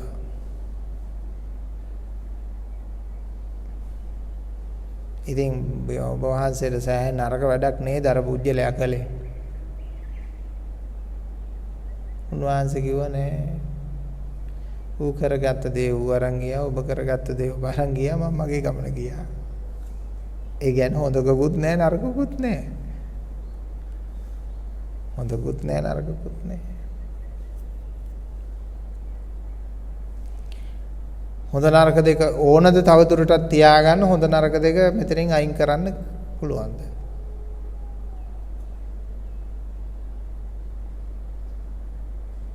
බෑනේ. ඉතින් එතකොට කොහොමද අපි මේ ඇලීම් ගැටීම් ප්‍රශ්න ටික හදාගන්නේ කොහොමද? බෑනේ නං. අද හොඳයි නරකයි අතහැරලා ගියොත් එහෙම ගෙදර ගිහිල්ලා මේ රණ්ඩුවක් දාගන්නේ කොහොමද? ද්වේෂයේ ආස්වාදය ලබන්නේ කොහොමද? හොඳයි නරකයි දෙකක් අත්හැරියොත් එහෙම ද්වේෂයේ ආස්වාදය නැති වෙලා යනවා. ඒ නිසා ලෝභයේ ආස්වාදය, ඉරිසියාවේ ආස්වාදය, ගුණමකුකමේ ආස්වාදය, අනුන්ගේ ගුණ නැතලා තමයි ලොකු වෙලා ඒ කරන ආස්වාදය. ඒක මහ බුදුම ආස්වාදයක් නෙවෙයි තියෙන්නේ. ඒක කරන්නේ කොහොමද? මේ හොඳයි නරකයි දෙක අයින් කරොත් බෑ. ඒ නිසා තියාගන්න වෙනවා. ඇලෙන්නයි ගැටෙන්නයි උමනා කරන ප්‍රධාන සාධක දෙක තමයි හොඳයි නරකයි. හොඳයි නරකයි දෙක අපි තුලින් අයින් කරොත් අපිට ඇලෙන්න ගැටෙන්න බැරුව යනවා. ඒ නිසා අපි මොකද කරන්නේ? හොඳයි නරකයි දෙක බොහෝම සුරක්ෂිතව බොහෝම පරිස්සමට තියාගන්න ඕනේ.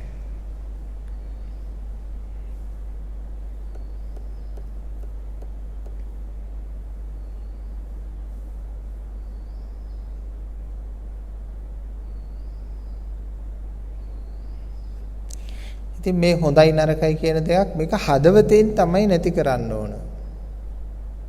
තමන්ගේ ගැඹුරුම හදවතේ මේ හොඳයි නරකයි කියලා දෙක අයින් කරලා දාන්න ඕන. ඇලීම් ගැටීම් කියන දෙකනේ. එතකොට තමයි පිටුතුනේ සතුටෙන් ජීවත් වෙන්න පුළුවන්.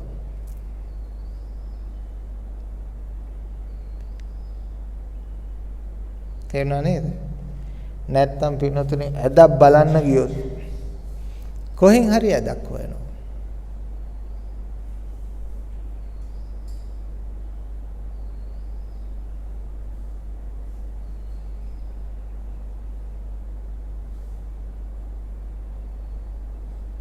හොඳක් බලන්න ගියොත් මොකක් හරි හොඳක් හොයා ගන්න පුළුවන්.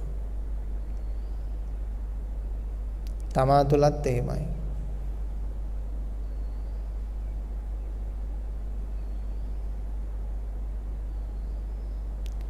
දැන් හොඳයි නරකයි දෙක ගත්ත කෙනාගේ ස්වરૂපය මොකද්ද? කරන කියන දේවල් මොකද්ද? හොඳයි නරකයි දෙක ගත්තේ නැති කෙනාගේ ස්වરૂපය මොකක්ද?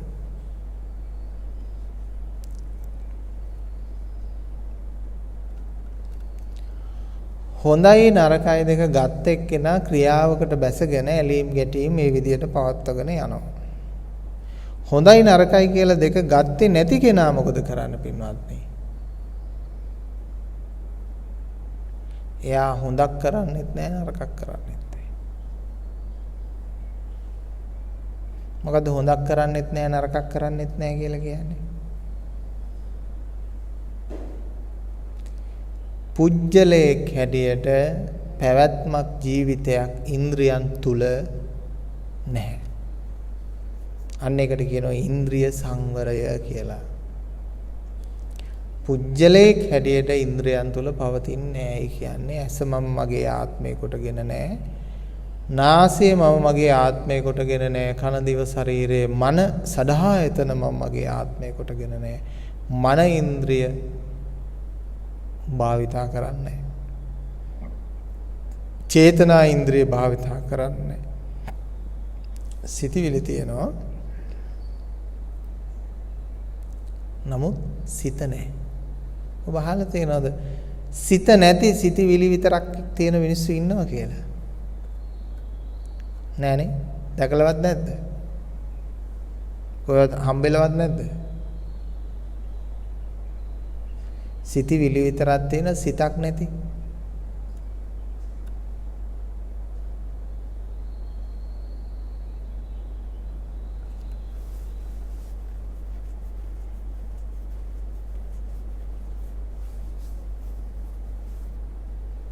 තාම ඔයගොල්ලෝ දැකලා නැද්ද එහෙම කෙනෙක්?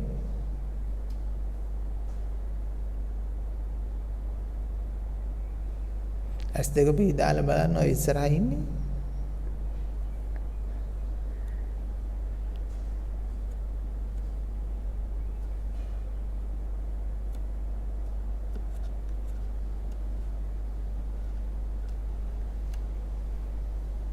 පින්නතුනේ ඒ සිතක් නැත්තම් එයාට කියලා දුකක් නැහැ. එයාට ඔය අනිත් අයගේ හිතවල තියෙන දුකේ තියෙන ස්වરૂපය පේනවා විතරයි, ආකර්ෂණය වෙනවා විතරයි. තමන්ගේ හිතේ කිසිම ගැටලුවක් දුකක් ප්‍රශ්නයක් නැහැ. දැන් නමුත් ඒ ඉස්සරහා ඉන්න කෙනාගේ හිතේ යම් කිසි කනස්සල්ලක් තිබුණොත් ඒ කනස්සල්ල අපිව එතන තේරුම් ගන්නවා. එතකොට ඒ කනස්සල්ලේ ස්වરૂපය අපිට මනසට සිතවිලි යම් කිසි දාමයකට තේරෙනවා. මනසක් නැති වුණාට ඒ සිතවිලි දාමයකට තේරෙන උදාහරණයක් වශයෙන් කිව්වොත් අපි මේ ගින්නක් ළඟට අත දික් කළාම රස දැනෙන්න ඕනේ. එතකොට ඉස්සරහා ඉන්න මිනිස්සයා මොන වගේ ගැටලුවකද ඉන්නේ කියනවා වගේ අන්න ඒ වගේ දැනෙනවා. නමුත් ඒක මා තුල තියෙන දෙයක් නෙමෙයි.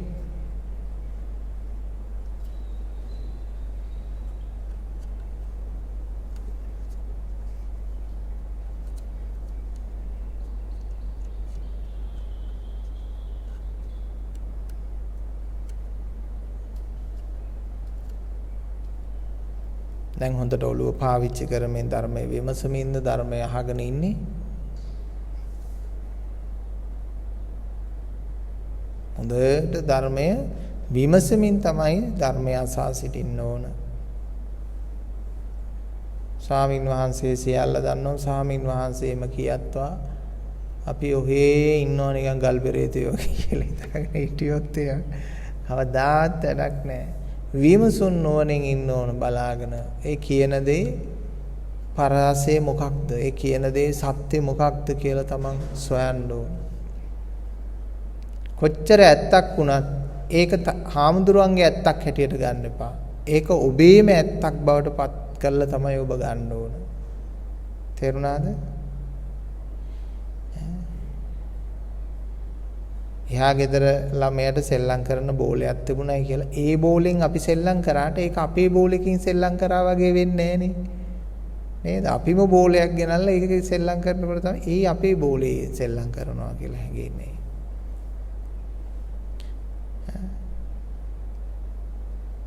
කොච්චර ගෙවල් දොරවල් තිබුණත් අපේ කියලා ගයක් හදාගන්න උත්සාහ කරන්නේ ඒකනේ නේ.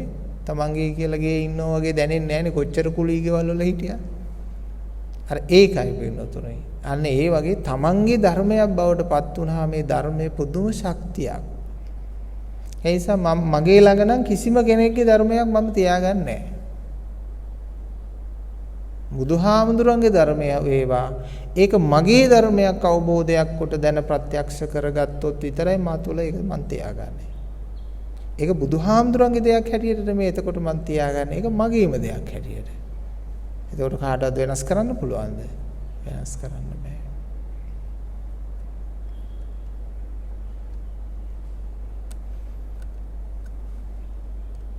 වචන වලින් ගන්න යන්න එපා. වචන මොකද්ද? වචන හැමතිස්සෙම අන්තවාදී වචන ලෝකේ තියෙන්නේ. එතකොට අන්තවාදී වචන වලින් තමයි මේ අනන්තවාදී ධර්මයේ දේශනා කරන්නේ. තේරුණා නේද? මේ අනන්තය පිළිබඳව ධර්මයක් දේශනා කරන්නේ අන්තවාදී වචන වලින්. දැන් මේ වාචිකව මේක ගස්ඨණය කරලා බලන්න ගියොත් හැම වචනයකම යම්කිසි පරස්පරතාවයක් තියෙනවා.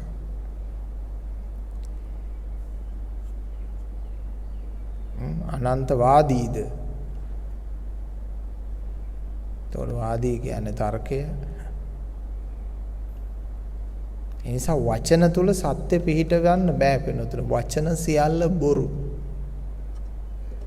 කවුරු කිව්වත් මං කියමේ ඔබ කතා කළත් මේ රටේ ඉන්න යම්කිසි කෙනෙක් කතා කළත් මොන ආගමික නායකයා කතා කළත් බුදුහාමුදුරුවෝ කතා කළත් බුදුහාමුදුරන්ගේ වචන නැහැනේ. බුදුහාමුදුරුවෝ තමයි දේශනා කරේ වචී සංඛාර බොරු සබ්බේ සංඛාර අනිච්චා. ඒක බොරු. ඒක නිෂ්ඵල දෙයක්. වචනයක් කියලා කියන්නේ හීනයක්. අපේ හීනයක් අපි තුල ජනිත කරන ධ්වනියක් විතරයි වචනය කියලා කියන්නේ. ඒකනේ ඔබට වෙන භාෂාවකින් ප්‍රවෘත්ති හදි තේන්නේ නැහැ. දැන් චීන භාෂාවේ ප්‍රවෘත්තියන් නාලිකා තියෙනවා. ඒත් ආගෙන ඇති මොනවා කියනවද අපි දන්නේ නැහැ. මොකද ඒ හීන අවදි කරගන්න අපි දන්නේ නැහැ. එහෙමනම් ඔබ වචනය තුල සත්‍ය තිබ්බනම් ඔබට චීන භාෂාවත් තේරෙන්න ඕන, අනිත් භාෂාවලුත් තේරෙන්න ඕන. එක එක ධ්වනියන් වලට එක එක සංස්කෘතියන් වල එක එක රටවල් වල එක එක ආකල්ප දෙන්න ඉගෙනුවා පොඩි කාලේ ඉඳලා. අන්න ඊට පස්සේ ආකල්ප වලට තියෙනවා. එතකොට මේ බල්ලෙක් සුනකෙක් ගිරවෙක් වුණත් ඒ හුරු වෙන්නේ මොකද්ද? එක සැරයක් එයාට මොකක් හරි එකක් කිව්වහම එයා ඒකට අනුගත වෙලා ඒ දේ කරනවා. කළාට පස්සේ එයා හිතනවා හා රයිට් ඒ වචනෙට මම කරන්න ඕන මේ දේ කියලා.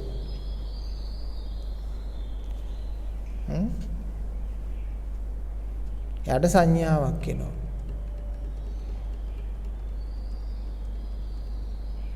දැන් අපි ගන්න ඕන මොකද්ද මෙතන?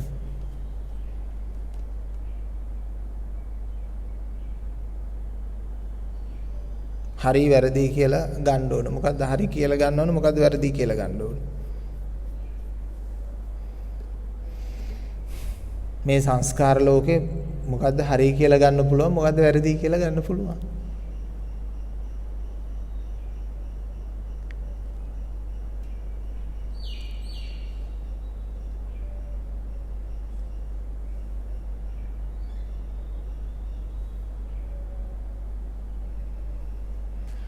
මේ ලෝකේ වැඩියෙන්ම දෙනා ඒක රාශිය වෙන්නේ හරි වැරදි කියලා දෙකක් නැහැ කියලා කියන තැනටද හරි වැරදි කියලා දෙකක් තියෙනවායි කියන තැනද? දැන් අපිට කිව්වේ මොකද්ද? හොඳ නරක දෙක අතහැරපල්ලා කියලා නෙමෙයිනේ හොඳ නරක දෙක ඉගෙන ගනින් කියලා. ඒ නිසා අපේ දරුවෝ හොඳත් ඉගෙන ගත්ත නරකත් ඉගෙන ගත්ත නරකත් කරනවා හොඳත් කරනවා. ඇයි ඉතින් හොඳ නරක දෙකම ඉගෙන ගත්තනේ? එක්ක නරක අතහැරලා හොඳ විතරක් ඉගෙන ගත්තා නම් තව ගමන් නැහැ. මේගොල්ලෝ හොඳයි නරකයි දෙකම ඉගෙනගෙන දැන් නරකත් කරනවා හොඳත් කරනවා. ඒ කියන්නේ අඩියක් ගහමින් බණක් කතා කරනවා. මම ඕන තරම් දැකලා තියෙනවා. ඔය හොඳ ඩෝප් ගන්න කට්ටිය ඉන්නවනේ. ඒගොල්ලෝ මේ අඩිය ගහමින් තමයි බණ කතා කරන්නේ. සමහර මේ මහත්තුරුත් ඉන්නවා මට ඩ්‍රින්ක් එක දාන ගමන් කෝල් කරලා බණක් අහන අය. මගේ ධර්ම ගැටලු අහනවා. හොඳ ඩ්‍රින්ක් එක දාන ගමන් ධර්ම ගැටලු අහනවා. වීදුරු සද්ද සටපට ගාලා එනවා. මම ඉතින් මට මොකෝ කියන මගේ උත්තරේ මම දීලා නිකන් ඉන්නවා. ඒක තමයි හොඳ නරක දෙකම ඉගෙන ගත්තාම අඩියක් ගහමින් බණක් අහනවා. හොඳයි.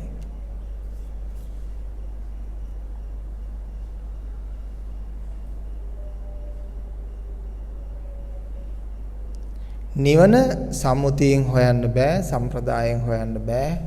සම්ප්‍රදාය ඉක්මවා පවතිනා වූ දෙයක්.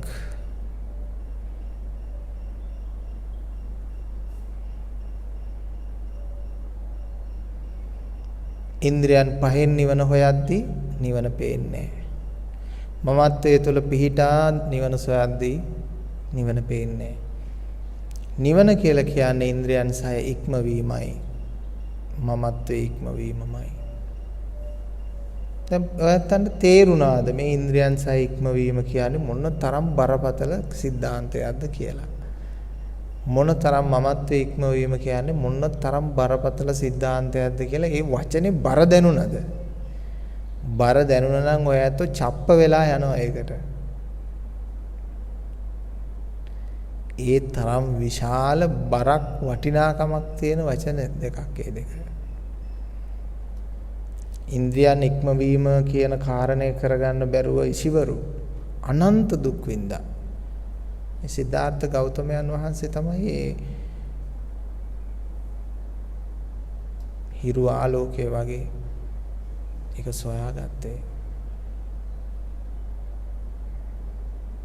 කොහොමද ඔබ මේ සාගරේ තරණය කළේ? කොහොමද ඔබ මේ ගඟ තරණය කළේ? පිහිටියේත් නැහැ, තරණය කළෙත් නැහැ. තේරුණා නේද? කොහොමද පිහිටා සිටියෙත් නැහැ, තරණය කළෙත් නැහැ. මේකේ ගැඹුර තේරෙන්නේ නැති මෝඩ අය ඕකට එක එක කතන්දර හදලා තියෙනවා. ඒ කියන්නේ මේ මධ්‍යස්තව හිටියා කියලා. මධ්‍යස්තව හිටියා ඔය මහාචාර්යවරු එහෙම කියන කට්ටිය කියන්නේ එහෙම තමයි. මැද විදියා. ඒ කියන්නේ තරණය කරන්නෙත් නැතුව නිකන් හිටගන්නෙත් නැතුව නිකන් දෙකටම නිකන් පා වෙලා යනවා වගේ හිටියා. ඒ මෝඩ කතා. ඒ වචනේ තියෙන බරපතලකම දන්නේ නැතුව. ඒකවල බලන්න ධර්මයේ ගලපලා ස්වාමීන් වහන්සේගේ ධර්මයේ ගැලපෙනවද නැද්ද කියලා. වචන නෙමෙයි ධර්මයේ කියන්නේ. හොඳට කරුණු. වචන බොරු කරුණු සත්‍යයි. ආනන්ද හාමුදුරුවෝ දේශනා කරන කරුණු සත්‍යයි වචන බොරු. බලමු කරුණු දෙක ගලපලා බලමු. ලෝකේ කිසි ඇත්තකුත් නැහැ, නැත්තකුත් නැහැ. එහෙම නැත්නම් අපි කියනවා හරි දෙයක්කුත් නැහැ, වැරදි දෙයක්කුත් නැහැ. ඒ වචනයත් අරගෙන ඇවිල්ලා ඊළඟට මෙතන ගන්න බුදුරජාණන් වහන්සේගේ ඕබ තරණ සූත්‍රයේ තියෙන එකක් නෙවෙයි. පීඨා සිටියෙත් නැහැ, තරණය කළෙත් නැහැ කියන තැනට මේ දෙක ගලපලා බලන්න අර සාහිණන්සේ මුලින් කියපු පදේ දෙක. මේ ලෝකේ කිසිම වැරැද්දක් නැහැ, කිසිම හරි දෙයක් නැහැ. ඒකයි ඒ වගේම පිහිටා සිටියෙත් නැහැ, තරණය කළෙත් නැහැ.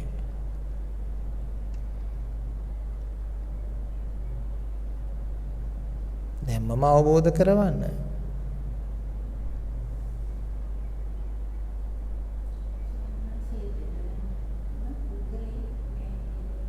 ඉන්නවා. දැන් පුජ්‍යලෙක් නැති තැනට එන්න ඕන.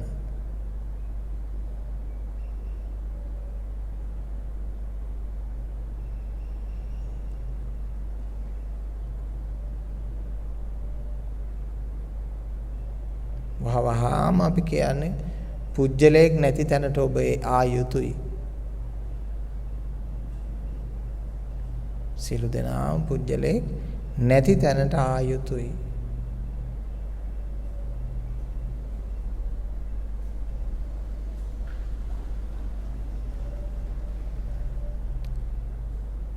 හරි දැන් පුජ්‍යලයක් නැති තැන කොතනද?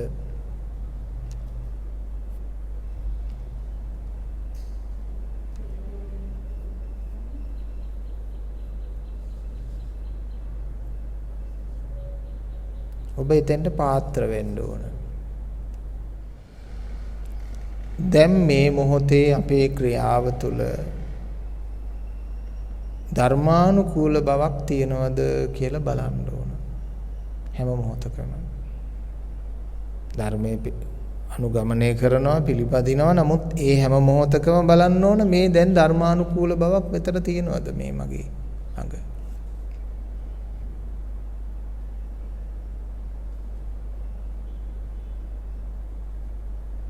අපි ධර්මයේ හැටියට ගන්නවා පිහිටා සිටියෙත් නැහැ තරණය කළෙත් නැහැ. ඒව නැත්තම් කිසිම හරි දෙයක්වත් නැහැ. කිසිම වැරදි දෙයක්වත් නැහැ. දැන් අපි ඒක ගමුකු දහමක් හැටියට කරුණක් හැටියට. දැන් මේ මොහොතේ අපි මේ ධර්මයේ තුල පිහිටා සිටිනවාද?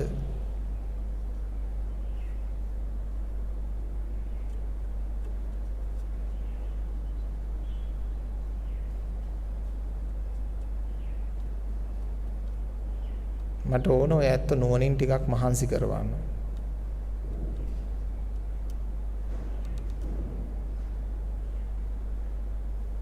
දරුවෝ ඉගෙන ගන්න ඕන ප්‍රඥාව හම්බ කරගන්න.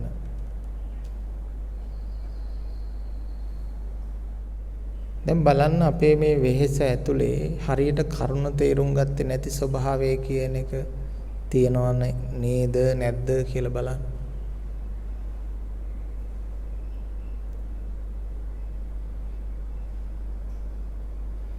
දැන් බලන්න කිසිම දෙයක වැරද්දකුත් නැහැ. කිසිම දෙයක හරියකුත් නැහැ කියපෝ ඒ කරුණ ඇතුළ පොඩ්ඩක් බලලා තේරුම් ගත්තනම් ඔබ කරන ක්‍රියාදාමයේ ඇතුලේ ධර්ම විරෝධී බවක් තියෙනවා.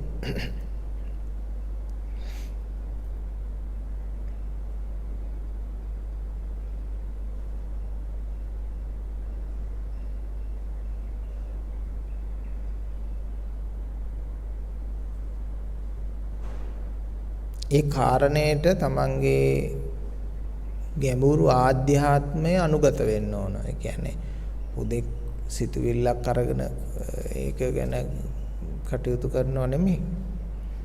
ගැඹුරු ආධ්‍යාත්මය මේ ගැඹුරු ධර්ම කරුණට අනුගත කරන්න ඕන. ඒ කියන්නේ ඔබගේ ගැඹුරු දැක්ම හරියට අනුගත වෙන්න ඕන. ඒකට කියනවා ධම්මානුධම්ම ප්‍රතිපත්ති වෙනවා.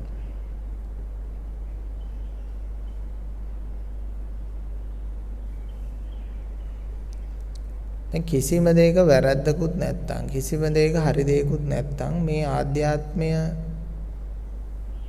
මොකද්ද මේ කරන්නේ?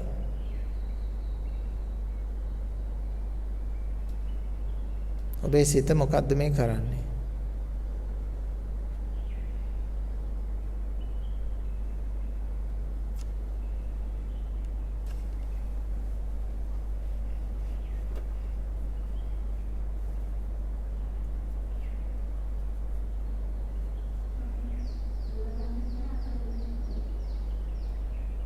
අල්ලගන්නෙත් නැහැ අතාරින්නෙත් නැහැ. කවුද?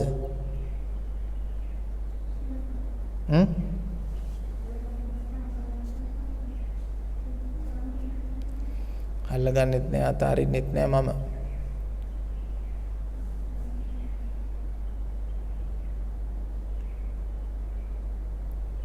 එතකොට අල්ලගන්නේ නැත්තේ අතාරින්නෙත් නැත්තේ මම. ඒ වගේම අල්ලගන්නෙත් මම අතාරින්නෙත් මම. දැන් ඔක වැඩියෙන් හොඳ අල්ලගන්නෙත් නෑ අතාරින්නෙත් නෑ මම කියන එකද අල්ලගන්නෙත් මම අතාරින්නෙත් මම කියන එකද?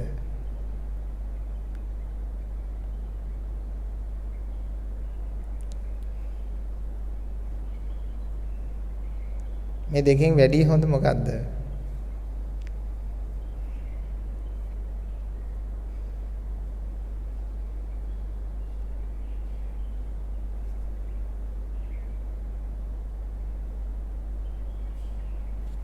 ඔයත් මහන්සි කරන්න ඕන. මම හිතලා ඔය මහන්සි කරන්න ටිකක්. නැත්තම් ළමයි හම්බ කරන්න දන්නේ නැහැනේ. හම්බ කර ගන්න ඕන තමයි. ප්‍රඥාව හම්බ කර ගන්න ඕන. චින්තාමය ප්‍රඥාව. හිතලා විමසලා නුවණින් බලලා ඒ හම්බ කර ගන්න ඕන.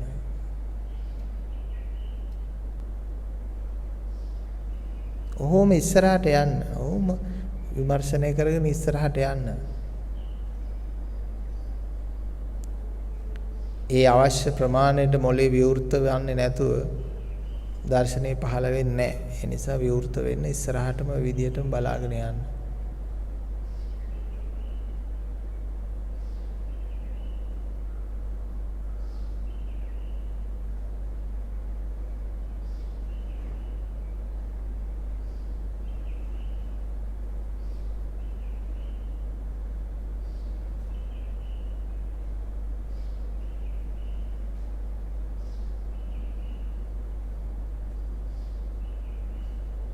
කිසි කෙනෙක් තමන් පූර්ණත්වයටපත් වුණා කියලා හිතන්නේ නැතුව ධර්මයේ විමසන්න ඕන. මොකද පූර්ණත්වයටපත් වෙන්න අරිහත්වයෙන් පිරිනුවන් පාන්න. එදාට තමයි පූර්ණත්වයටපත් වෙන්නේ. එහෙම නැත්නම් අනි සියලු දෙනාම වර්ධනය විය යුතු, දියුණු විය යුතු පිරිසක් ධර්මයේ විපස්සනා කරලා තමන් අවබෝධ වුණා කියලා හිතාගෙන ඉන්නවනම් ඒක දෘෂ්ටියක්. මම අවබෝධිතයි, මම පරිපූර්ණිතයි කියලා හිතාගෙන ඉන්නවනම් ඒක නිකන් මෝඩකමක් විතරයි. ඒ නිසා ධර්මයේ හොඳට නුවණින් මෙනෙහි කිරීම කියන එක නිරන්තරයෙන් සිද්ධ කරන්න ඕන. නුවණ භාවිතා කරන්න ඕන. මොලේ ඔළුව භාවිතා කරන්න ඕන.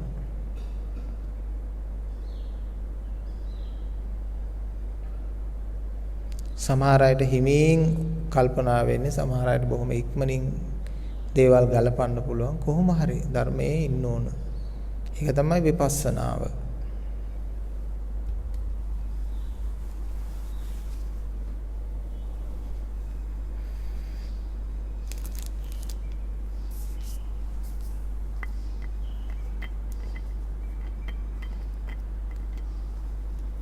දැන් හරි ලේසි දෙයක් නේ ස්වාමීන් වහන්සේ දේශනා කරලා තියෙන්නේ. කරුණක් ගැන විමසන්නයි යථාර්ථයක් හොයන්නේ දීලා තියෙන්නේ.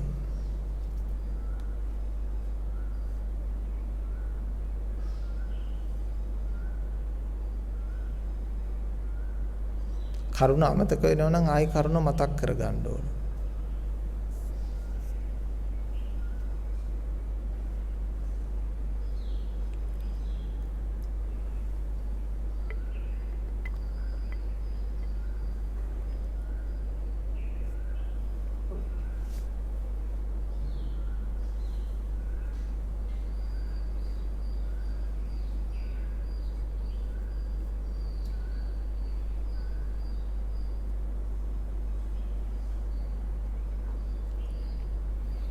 දැන් ওই විමසාගෙන යද්දි පින්නතුනේ ඔයත්තන් ටික දුරක් යනකොට තේරෙයි අර තමන්ගේ බැඳීම් පස්සට අදිනවා.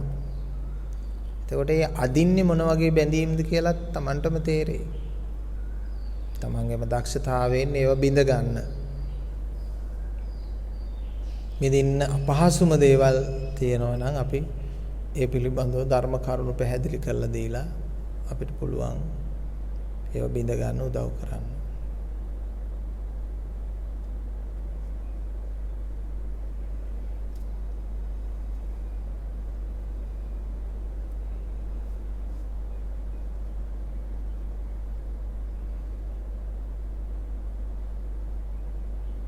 මනස තුල හටගත් සියලු බැඳීම් අවිද්‍යා සහගත මායාකාරී බැඳීමක් පමණයි.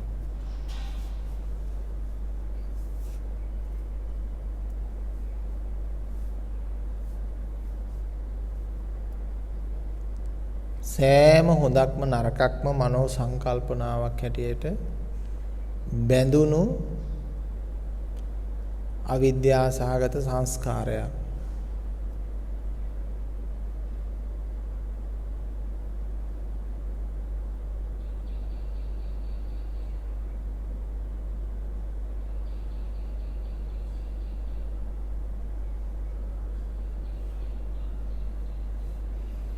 සියල්ල අතහරින තැන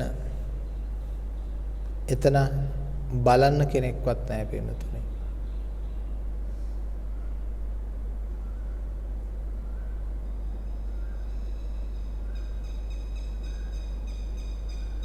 එතන ගණනය කරන්න කෙනෙක්වත් නැහැ සියල්ල අතහරින තැන.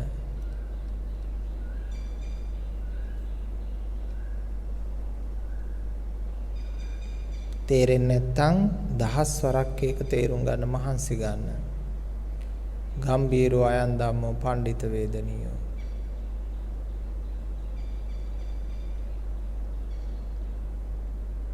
මාගේ ධර්මය බොහෝම ගැඹුරුයි.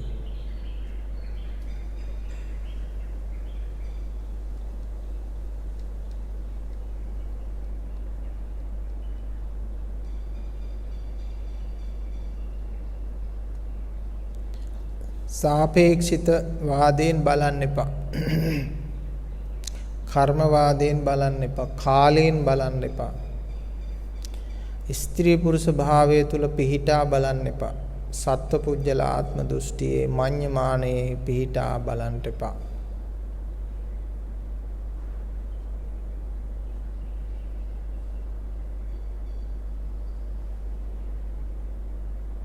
එහෙම බැලුවොත් පේන්නේ නැහැ.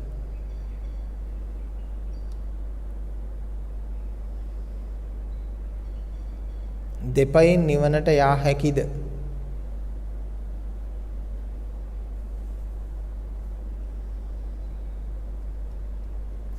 මොකක්ද ඒකේ තේරුම?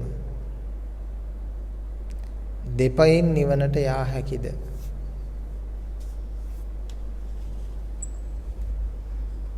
ඔය ඇත්තොන්ගේ ඔය චින්තනයේ භාවිතා කරලා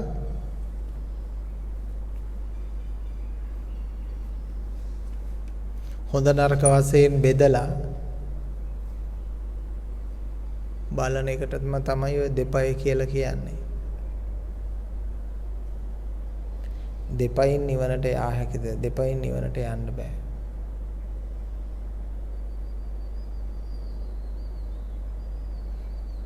ඒ වගේම දෙපයක් තියෙන පුජ්‍යලයකට නිවනට යන්න බෑ.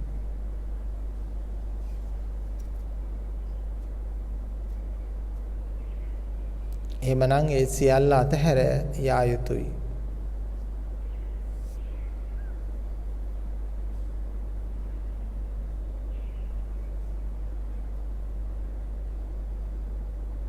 කොහොමද අත්හරින්නේ? ද්වේෂයෙන්, තරහවෙන්, පිළිකුලෙන්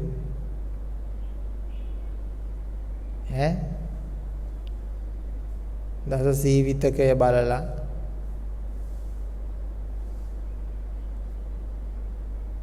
එහෙමද?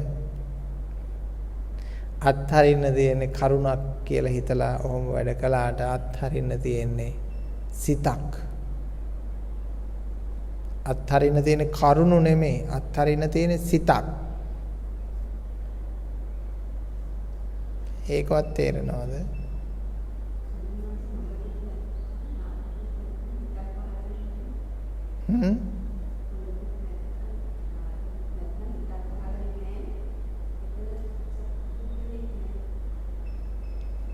නෑනේ නෙමෙයි බාප්පේ. බලන්න. බලන්න ගැඹුරින්. තමන් එතෙන්ට එන්න ඕන. තමන් ධර්මයේ තුල පිහිටන්න ඕන. සිතක් පහළ වෙන්නේ නැති තැනකට නෙමෙයි. සිතක් නැති තැනකට.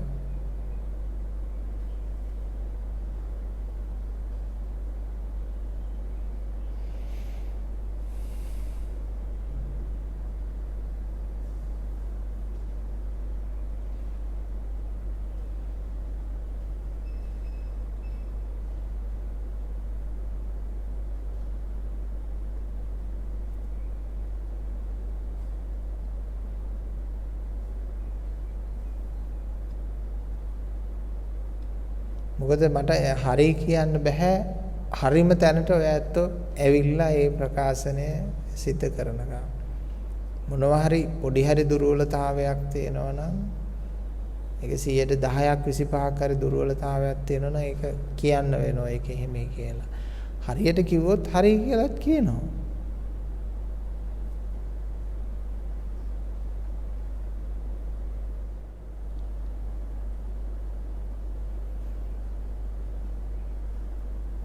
කිසිම දෙයක් හරි නැති, කිසිම දෙයක් වැරදිත් නැති තැනට ඔබ එන්න ඕන. ඔබ කියන වචනේ පාවිච්චි කළාට ඒක මම කියන වශයෙන් පරිවර්තනය කරගන්න එපා.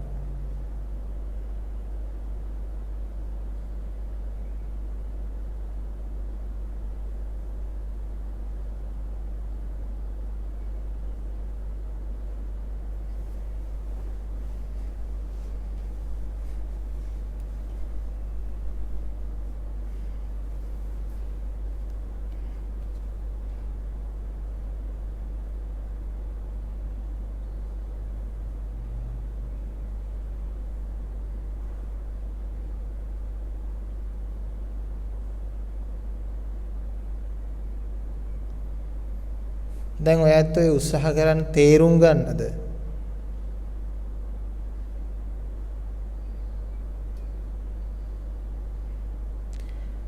ධර්මය නිර්වාණය තේරුම් ගන්නද ඔබ උත්සාහ කරන්නේ? ඒකට උත්තරයක් දෙන්න බලන්න හොඳට විමසලා. තමන් කරන දේත් එක්ක ගලපලා.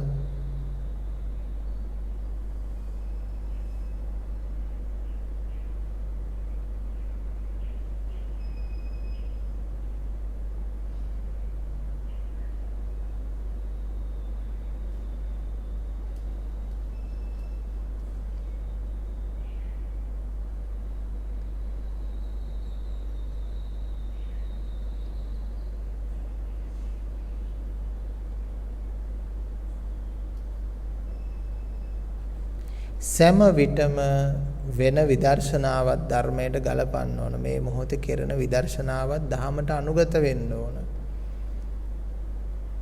සියල්ල ධර්මයට දේශනා කරන ලද ධර්මයට ගලපා ගන්න ඕන.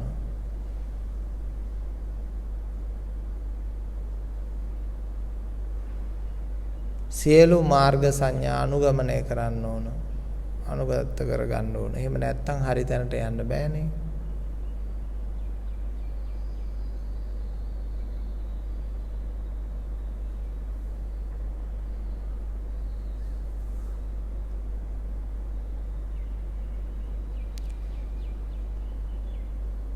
නොනවත්වා විදර්ශනා කරන්න.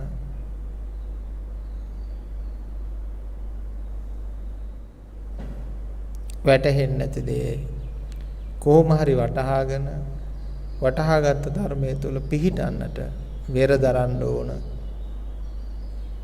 පිටින් උත්තර බලාපොරොත්තු වෙනවට වඩා දහස් වරක් තමා තුලින් උත්තර බලාපොරොත්තු විය යුතුයි. තමා තුලින්ම තමාට ප්‍රත්‍යක්ෂ වන ධර්මයයි තමාගේ දහමක් බවට පත් වෙන්නේ. ධම්මානුධම්ම ප්‍රතිපත්තිකයක් වෙන්නේ විටයි. එහෙම නැත්නම් අපි හැමදාම පිටින් උත්තර අහගෙන හිටියට ඒවා තමන්ගේ දහමක් වෙන්නේ තමන් විමසුවේ නැත්තම්. ඒ නිසා අනුන්ගේ ධර්ම ගොඩ ගහගෙන ඉන්නවට වඩා තමන්ගේ දහමක් තමන් තියාගන්න. අනුන්ගේ පොත්පත් ඔළුවේ ගොඩ ගහගෙන ඉන්නවා, ගෙවල් වල ගොඩ ගහගෙන ඉන්නවා, තමන්ට මොකුත් නැහැ. ඕනම දෙයක් ඒක තමන්ගේ කරගන්න ඕන. තමන්ගේ ප්‍රත්‍යක්ෂතාවයක් කරගන්න ඕන. එතකොට නිවන කියන එක ප්‍රාර්ථනාවක් නෙමෙයි, පැහැදිලි වර්තමානයේ තුල යථාර්ථයක් කරගන්න ඕන. ඒකට පින්නතුනේ හොඳ සිහිය, නුවණ, ශ්‍රද්ධාව, වීරය, පදං වීරිය තියෙන්න ඕන.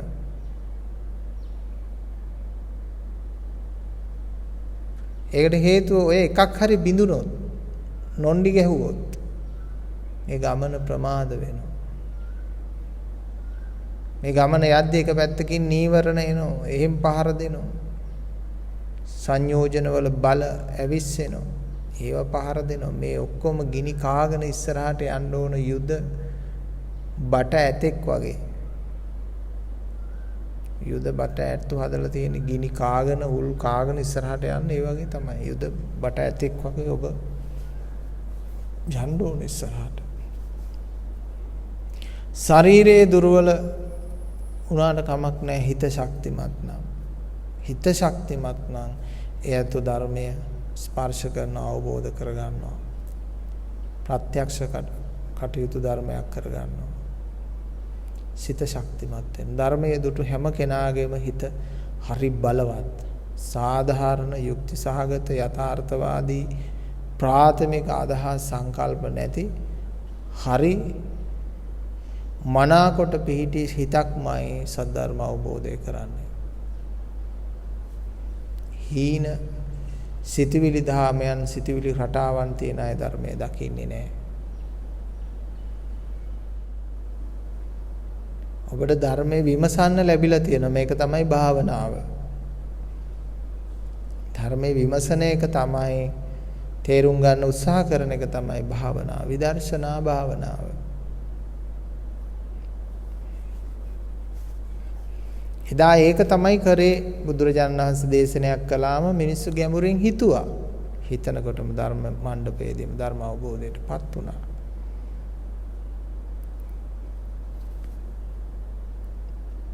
අද හිතන්නේ නැහැ. ස්වාමින් වහන්සේලා හිතන්නේත් නැහැ. හිතෙනක වැරද්දක් කියලා හිතනවා. අර හිතන්න තහනම් කරලා නීතිත් ගේන්න යනවනේ. ඒ කියන්නේ මේ පොතට තියනවට වඩා පොඩ්ඩක් අතිනත් කරලා බල හිතන්නවත් එපා කියලා නීති කියනවා. හිතුවොත් නඩු දානවා. කිව්වොත් නඩු දානවා. ඒ කියන්නේ හිතන්න තහනම් කරගෙන යන්නේ.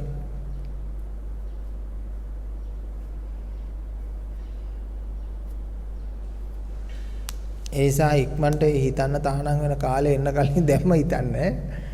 දැම්ම හිතලා තේරුම් ගන්න ඕන.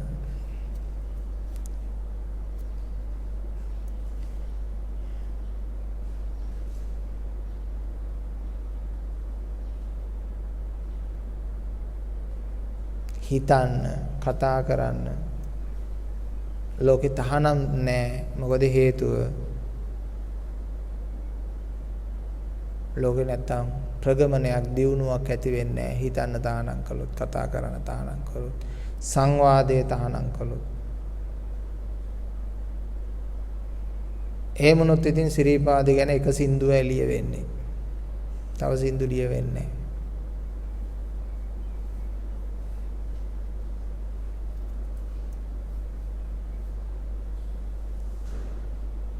නිසා ඍසි පරිදි ඔබට නිදහස තියෙනවා. හිතන්න, දකින්න, තේරුම් ගන්න.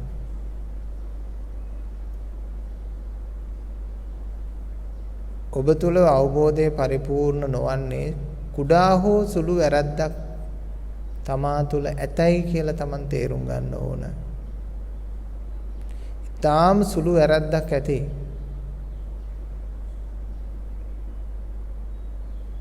Tamanට එතනින් නිදහස් වෙන්න බැරි වෙලා තියෙන්නේ. ඒක වීරිය පිළිබඳව ප්‍රශ්නයක් වෙන්න පුළුවන්, සද්ධා පිළිබඳව ප්‍රශ්නයක් වෙන්න පුළුවන්, ප්‍රඥාව පිළිබඳව ප්‍රශ්නයක් වෙන්න පුළුවන්, සතිය පිළිබඳව ප්‍රශ්නයක් වෙන්න පුළුවන්. තමන්ගේ ඇලීම් සම්බන්ධයේ ප්‍රශ්නයක් වෙන්න පුළුවන්, ගැටීම් සම්බන්ධයේ ප්‍රශ්නයක් වෙන්න පුළුවන්, අනවබෝධයේ ප්‍රශ්නයක් වෙන්න පුළුවන්. හැබැයි එක දෙයක් ප්‍රකටව පේන්න තියෙන්න ඕන. පදං වීරිය තියෙන්න ඕන. අන්න ඒ කෙනෙකුට උදව් කරන්න පුළුවන්. වීරිය අඩු එක තමයි තියෙන්නේ ගොඩක් දෙනකොට. කෙසේ හෝ ජීවිත අවබෝධය, සත්‍ය අවබෝධය කර ගැනීම සඳහා වන මේ පදං වීරිය තියෙන්න. මේ ජීවිතේ මට පමණයි පිහිට පිළිසරණපත් වන්නේ. ධර්මයේ හැරෙන්නට වෙන දෙයක් නැහැ. ලෝකේ වටිනාකමක් ධර්මයේම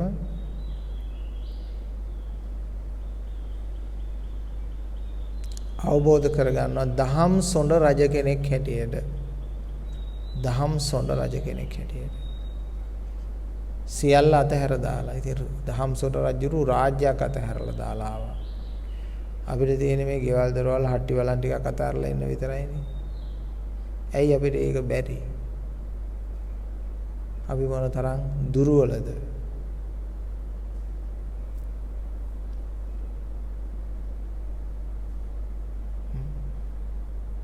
අපි මේ රූප මාන්නය තියාගෙන ඉන්නවනම් දි รา යන ශරීරය පිළිබඳව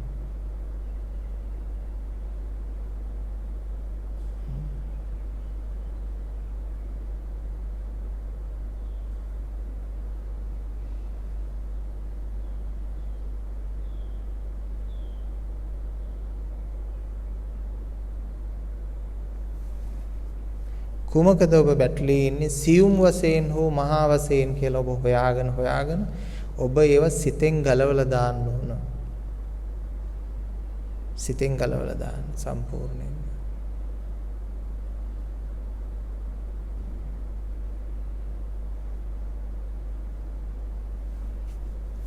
ඇලෙන්න කරුණු 1000ක් මායя පණිවිඩ එවනකොට ගැලවෙන්න කරුණු 10000ක් ඔබ සපයන්න ඕන.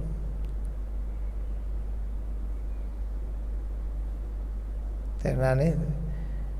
ඒ වගේ බලයක් ඔබ සපයන්න ඕන. දසදහස් ගුණයක බලයක් සපයන්න ඕන. එතකොට ඔබ තුල ඇලීමේ ශක්තිය නම් වැඩි. ඔබ මායාවේ වසඟයට යනවා. ඔබ තුල ගැලවීමේ ශක්තිය නම් වැඩි. ඔබ මේ කතා කරන්නේ මේ භෞතික පැවැත්මේ ඇලෙන්න ගැලෙන්න එකක් නෙමෙයි. මේක සිතෙහි තියෙනා වූ සංඥා මාත්‍රයක ගැලපීම. මේක භෞතිකත්වයට එක්ක ගන්න බෑ. භෞතිකත්වයේ කන්න බොන්න නටන්න කරණම් ගහන්න කුණ්ඩිත්තම් ගහන්න ඕන එකක් කරන්න. ඒක නොකලත් එකයි කලත් එකයි නැතත් එකයි. මේකට ප්‍රශ්නයක් නැහැ. අවාහ විවාහ වෙන එකේ ප්‍රශ්නයක්වත් නැහැ. ළමයි හදන එකේ ප්‍රශ්නයක්වත් නැහැ. දරුවන්ට උගන්වන එකේ ප්‍රශ්නයක්වත් නැහැ. ජොබ් එක කරන එකේ ප්‍රශ්නයක්වත් නැහැ. ව්‍යාපාර කරන එකේ ප්‍රශ්නයක්වත් නැහැ. ඒ කතන්දර ඒ සම්මුති කතන්දරය. ඒක කලත් එකයි නොකලත් එකයි ඇතත් එකයි නැතත් එකයි ඒකේ මේකට සම්බන්ධයක් නැහැ. ඇත්නම් ඇති දේවල් ගේන්නත් බෑ නැත්නම් නැති දේවල් ගේන්නත් බෑ මෙහි. තේරුණානේ? මෙතන තියෙන්නේ සංඥාමය අතහැරීම. සංඥා නිරෝධයක් කරගන්න එක. ඔබ මේ සංඥාවකට රැවටිලා ඉන්නේ. ඇත්නම් ඇතේ කියලා තියෙන්නේ සංඥාවක්. මට ඉඩම් කඩම් ඇත. සංඥාවක් විතරයි. මට ස්වාමියෙක් ඇත, දරුවෝ ඇත, ධනෙ ඇත, ඉති බාලෝ විහඤ්ඤත. කවුද දේශනා කරේ? බුදුහාමුදුරුවෝ. පුත්තාමත්ති ධනම්මත්ති ඉති බාලෝ විහඤ්ඤති. ඇත්තන් ඇත වේවා නැත්තන් නැත වේවා මේ සිතවිල්ලක් පමණයි. හදාගත්ත දෙයක් විතරයි. ඒකේ සැබෑ යථාර්ථවාදී ඇලීමක් කරගන්න ලෑස්ති වෙන්න එපා. ඒක යථාර්ථවාදීත්වයෙන් ඒව ගලවා දමන්න.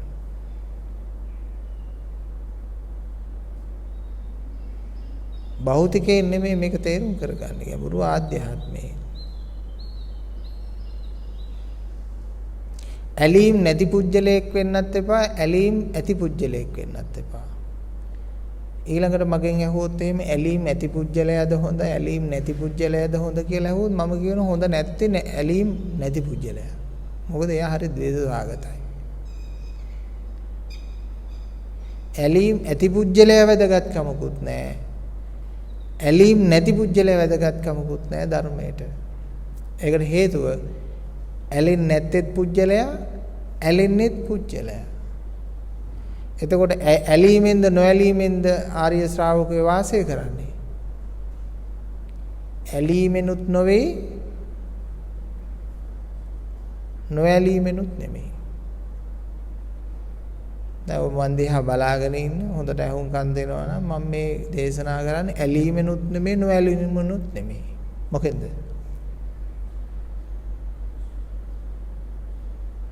මධ්‍යස්තව නැහැ. මධ්‍යස්ථතාවයක් කොහෙද ලෝකේ? ලෝකේ එහෙම මැදක් කියලා එකක් නැහැ.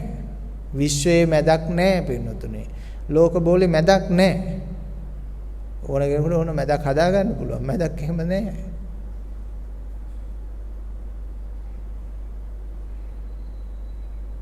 ධර්මයේ මැදක් නැහැ. මැදක් තියෙන්නේ කොන් දෙකක් තිබුණොත් විතරයි. අන්ත දෙකක් නැති තැනක මැදක් හැදෙන්නේ නැහැ. එතකොට මේ මධ්‍යම ප්‍රතිපදාව කියලා හදාගත්ත එක තමයි නිවන બ્લોක් කරපු එකම තැන. මධ්‍යේ ප්‍රතිපදාව කියලා පැහැදිලි කරන්නේ අන්ත දෙකකට නොවැටීම මිසක් මැදක් හදාගන්න නෙමෙයි බුදු කෙනෙක් පෙන්වුවේ ඒක.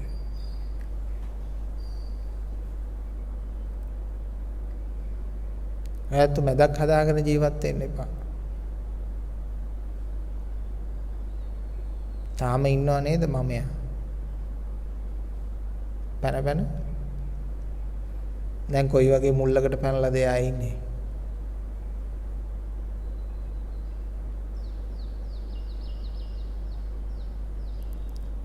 දැන් හිතන්න බැරි අය ඉන්නවා. ඒ හිතේ හිතන්න බැරි අර ලෝභ ද්වේෂ මොහ ඔළුව පිරුණට පස්සේ කල්පනා කරන්න බෑනේ. ලෝභ ද්වේෂ මොහ වලින් හිත සැහැල්ලු වෙන්න එයාට චින්තාමය ප්‍රඥාව හොඳට වැඩ කරනවා. එක්ක ස්නායුගත දෝෂ ඇති වෙනවා. ඒකටත් හිතන්න අමාරුයි. මොලේ එතකොට තෙල් ටිකක් දාලා එහෙම කර ගන්න ඕන. ඔය දාලා. සමහර වෙලාවට මනෝමය දේවල් තියෙනවා. හිතන්න બ્લોක් වෙන්න හේතුව.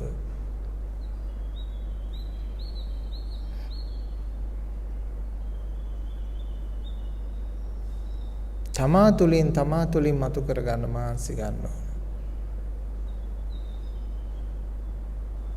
ස්වාමීන් වහන්සේගේ උදව්ව වුණ මම අපහසුතාවයටපත් වෙන හිර වෙන තැනකදී විතරයි කියලා කල්පනා කරා.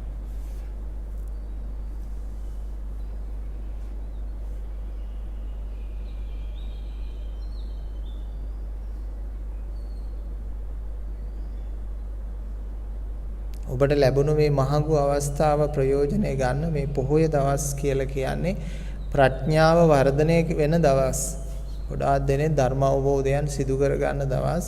ඒක විශ්වීය හැඩගැස්මීමක් ස්වභාවයක්. ඒ නිසා මේ කාලේ ගොඩක් ප්‍රයෝජනයට ගන්න.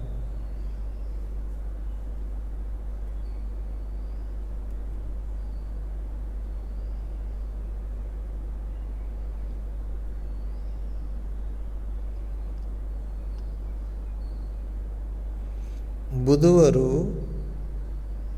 ඉදිරි පැත්තේ බඩ පිටිපස්සේ හැමට ඇලෙනකන් දුක් විඳලා තේරුම් ගත්ත දෙයක්. යම්කිසි මිනිස්සෙක් දෙපාරක් තුන් පාරක් හිතලා මට ඒක තේරුන්නේ කියලා ඒකෙන් බැහැර වෙලා ඉන්නවනම් මා දකින්නේ මේ මිනිස්සයා වීරිය හීන ප්‍රඥා හීන මිනිස්සෙක් හැටියට. බුදු කෙනෙක් ඉදිරි බඩ පිටිපස්සට හැලෙනකන් තේරුම් ගන්න උත්සාහ කරපු කාරණයක්. අනේ මම 10 වාරයක් හිතුවම මොකද වෙන්නේ? තේරෙනකම් මේක දිහා බැලුවම මොකද වෙන්නේ? අනේකාකාරයන් වලට මේක වටහා ගන්න උත්සාහ කරාම මොකද වෙන්නේ? කල්පනා කරන්න ඕනේ. නිවන් දකින්න බය වෙන්න එපා. නිවන් දකින්නකොට අපිට හිතෙන්නේ අපිට සියල්ල අහිමි වෙනවයි කියලා. හිත දනවන්නේ නෑ. සියල්ල අපිට වඩාත් අපූර්වත්වයකින් ලැබෙනවා වෙනතුනේ. සියල්ල අහිමි වෙනව නෙමෙයි, සියල්ල අපූර්වත්වයකින් අපිට ලැබෙනවා. ඒ නිසා ඒකට බය වෙන්න එපා. ඒක මරණාසන්න අත්දැකීමක් වගේ ලැබුණත් ඒකෙන් කිසිදු දෙයක් වෙන්නේ නැහැ. ඒක මනෝමය මරණයක් මිසක් සදාතනික මේ කායික ස්වභාවයේ දෙයක් නෙමෙයි. ඒක නිසා ඒකට බිය නොවන්න. සියල්ල අතහැරීම මරණය හා සමාන අතහැරීමක්.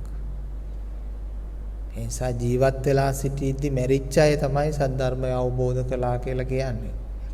ජීවත් වෙලා සිටීදී මැරිච්ච අයට. ඒ කියන්නේ සියල්ල දැන් මලමිනියකින් අපි අහලා බැලුවොත් එimhe ඔබ සියල්ල අතහැරලාද ඉන්නේ අල්ලගෙනද ඉන්නේ? එයා අල්ලගෙනත් නෙමෙයි අතහැරලාත් නෙමෙයි.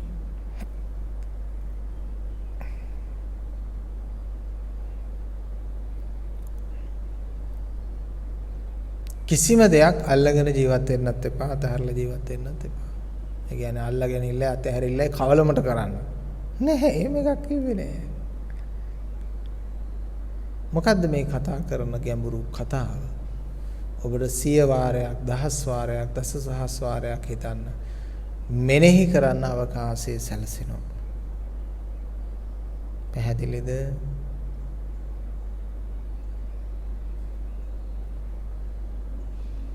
තේරෙන්නේ කියලා අතහරින්න එපා. ඒක ඔබේ දුර්වලකම ප්‍රකට කරවන්නක්. තේරෙන්නේ නැති දෙයක් මම 1000 වාරයක් හරි ශ්‍රවණය කරලා මම තේරුම් ගන්නවා කියන තැනකටයි දීර පුජ්‍යලේක් දිනන්න මහන්සි වෙන කෙනෙක් උත්සාහවත් වෙන්න ඕන. අපිටත් තේරුන්නේ අපිත් හරි අමාරුවෙන් තේරුම් ගන්නවා. ඔබත් හරි මහන්සියෙන් තේරුම් ගන්න. අසා දැනගන්නවට වඩා තමා තුලින් පරේෂණයෙන් මේ අකාලිකත්වයේ ලෝකෝත්තරත්වයේ ඉන්ද්‍රිය විශ්ේ ඉක්ම වූ ධර්මය මමත්වයක් නැත්තා වූ ධර්මය ගති විමුක්ත කරන්නා වූ ධර්මය චේතෝ විමුක්ත කරන්නා වූ ධර්මය කාලේ ඉක්මවන්නා වූ ධර්මය යථා අවබෝධය කරත්වා කියලා අපි ප්‍රාර්ථනා කරනවා. හැම දිනාටම තෙරුවන් සරණ වේවා, සුවපත් වේවා.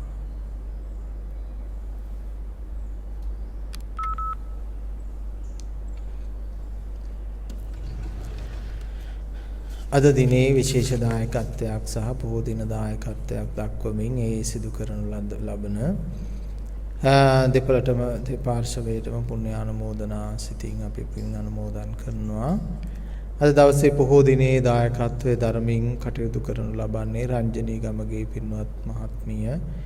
එතුමියගේ උතුම් ප්‍රාර්ථනා බවට පත්වන්නේ 63 වන උපන්දිනය නිමිති කොටගෙන ත්‍රිවිධ රත්නයේ ආශිර්වාදයේ ධර්මයේ ආශිර්වාදයේ ධර්ම අවබෝධයන් සලසා ගැනීමට ශක්තිය ධෛර්යය ලැබේවා ශ්‍රද්ධා විරිය සති සමාධි ප්‍රඥා කොට නැගේවා ආයු වර්ණ සැප බල ප්‍රඥා ඇති වේවා කියලා අපි 63 වෙනි උපන්දිනය වෙනුවෙන් එතුමියට රංජනී ගමගේ පින්වත් මහත්මියට ආශිර්වාද කරනවා.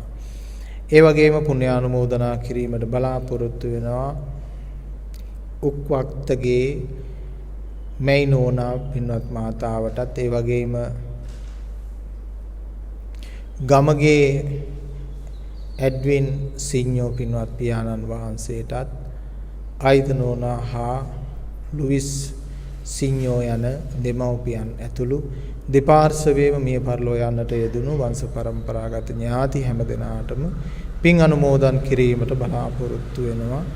ඒ වගේම සුජීවත්ව සිටින ඒ ස්වාමි පුරුෂයා වන ජයසිරි පින්වත් මහතා ඒ වගේම නිලෝක පුතාටත් හා නුවන්දි පින්වත් දියණිය ඇතුළු පවුලේ සෑම සිළු දෙනාටම සෙත් ප්‍රාර්ථනා කරන්න බලාපොරොත්තු වෙනවා. රටවාසී ලෝකවාසී හැම දෙනාටම ධර්ම අවබෝධයත් ආයුරාරෝග්‍ය සැප වර්ධනයත් ප්‍රාර්ථනා කරමින් අද දවසේ ඇසලපුර පසළොස්වක පොහෝ දවසේ ධර්ම දේශනා ප්‍රදාන දායකත්වයේ ඒ රංජනී ගමගේ පින්වත් මෙතිනිය සිදු කළා. එතුමියගේ සියලුම සත් ප්‍රාර්ථනාවන් එලෙසම ඉෂ්ට සිද්ධ වේවා කියලා අපි ප්‍රාර්ථනා කරනවා. සුවපත් වේවා. ඒ වගේම විශේෂ පරිත්‍යාගයක් සිදු කරමින් අද දවසේ පොහෝ දවසේම දායකත්වයන් සිදු කරනවා. එය සිදු කරනු ලබන්නේ මහෝද පලිපාන පින්වත් මහත්මයා විසින් අරමුණු බවට පත්වන්නේ එතුමාගේ මෑණියන් වන E.M.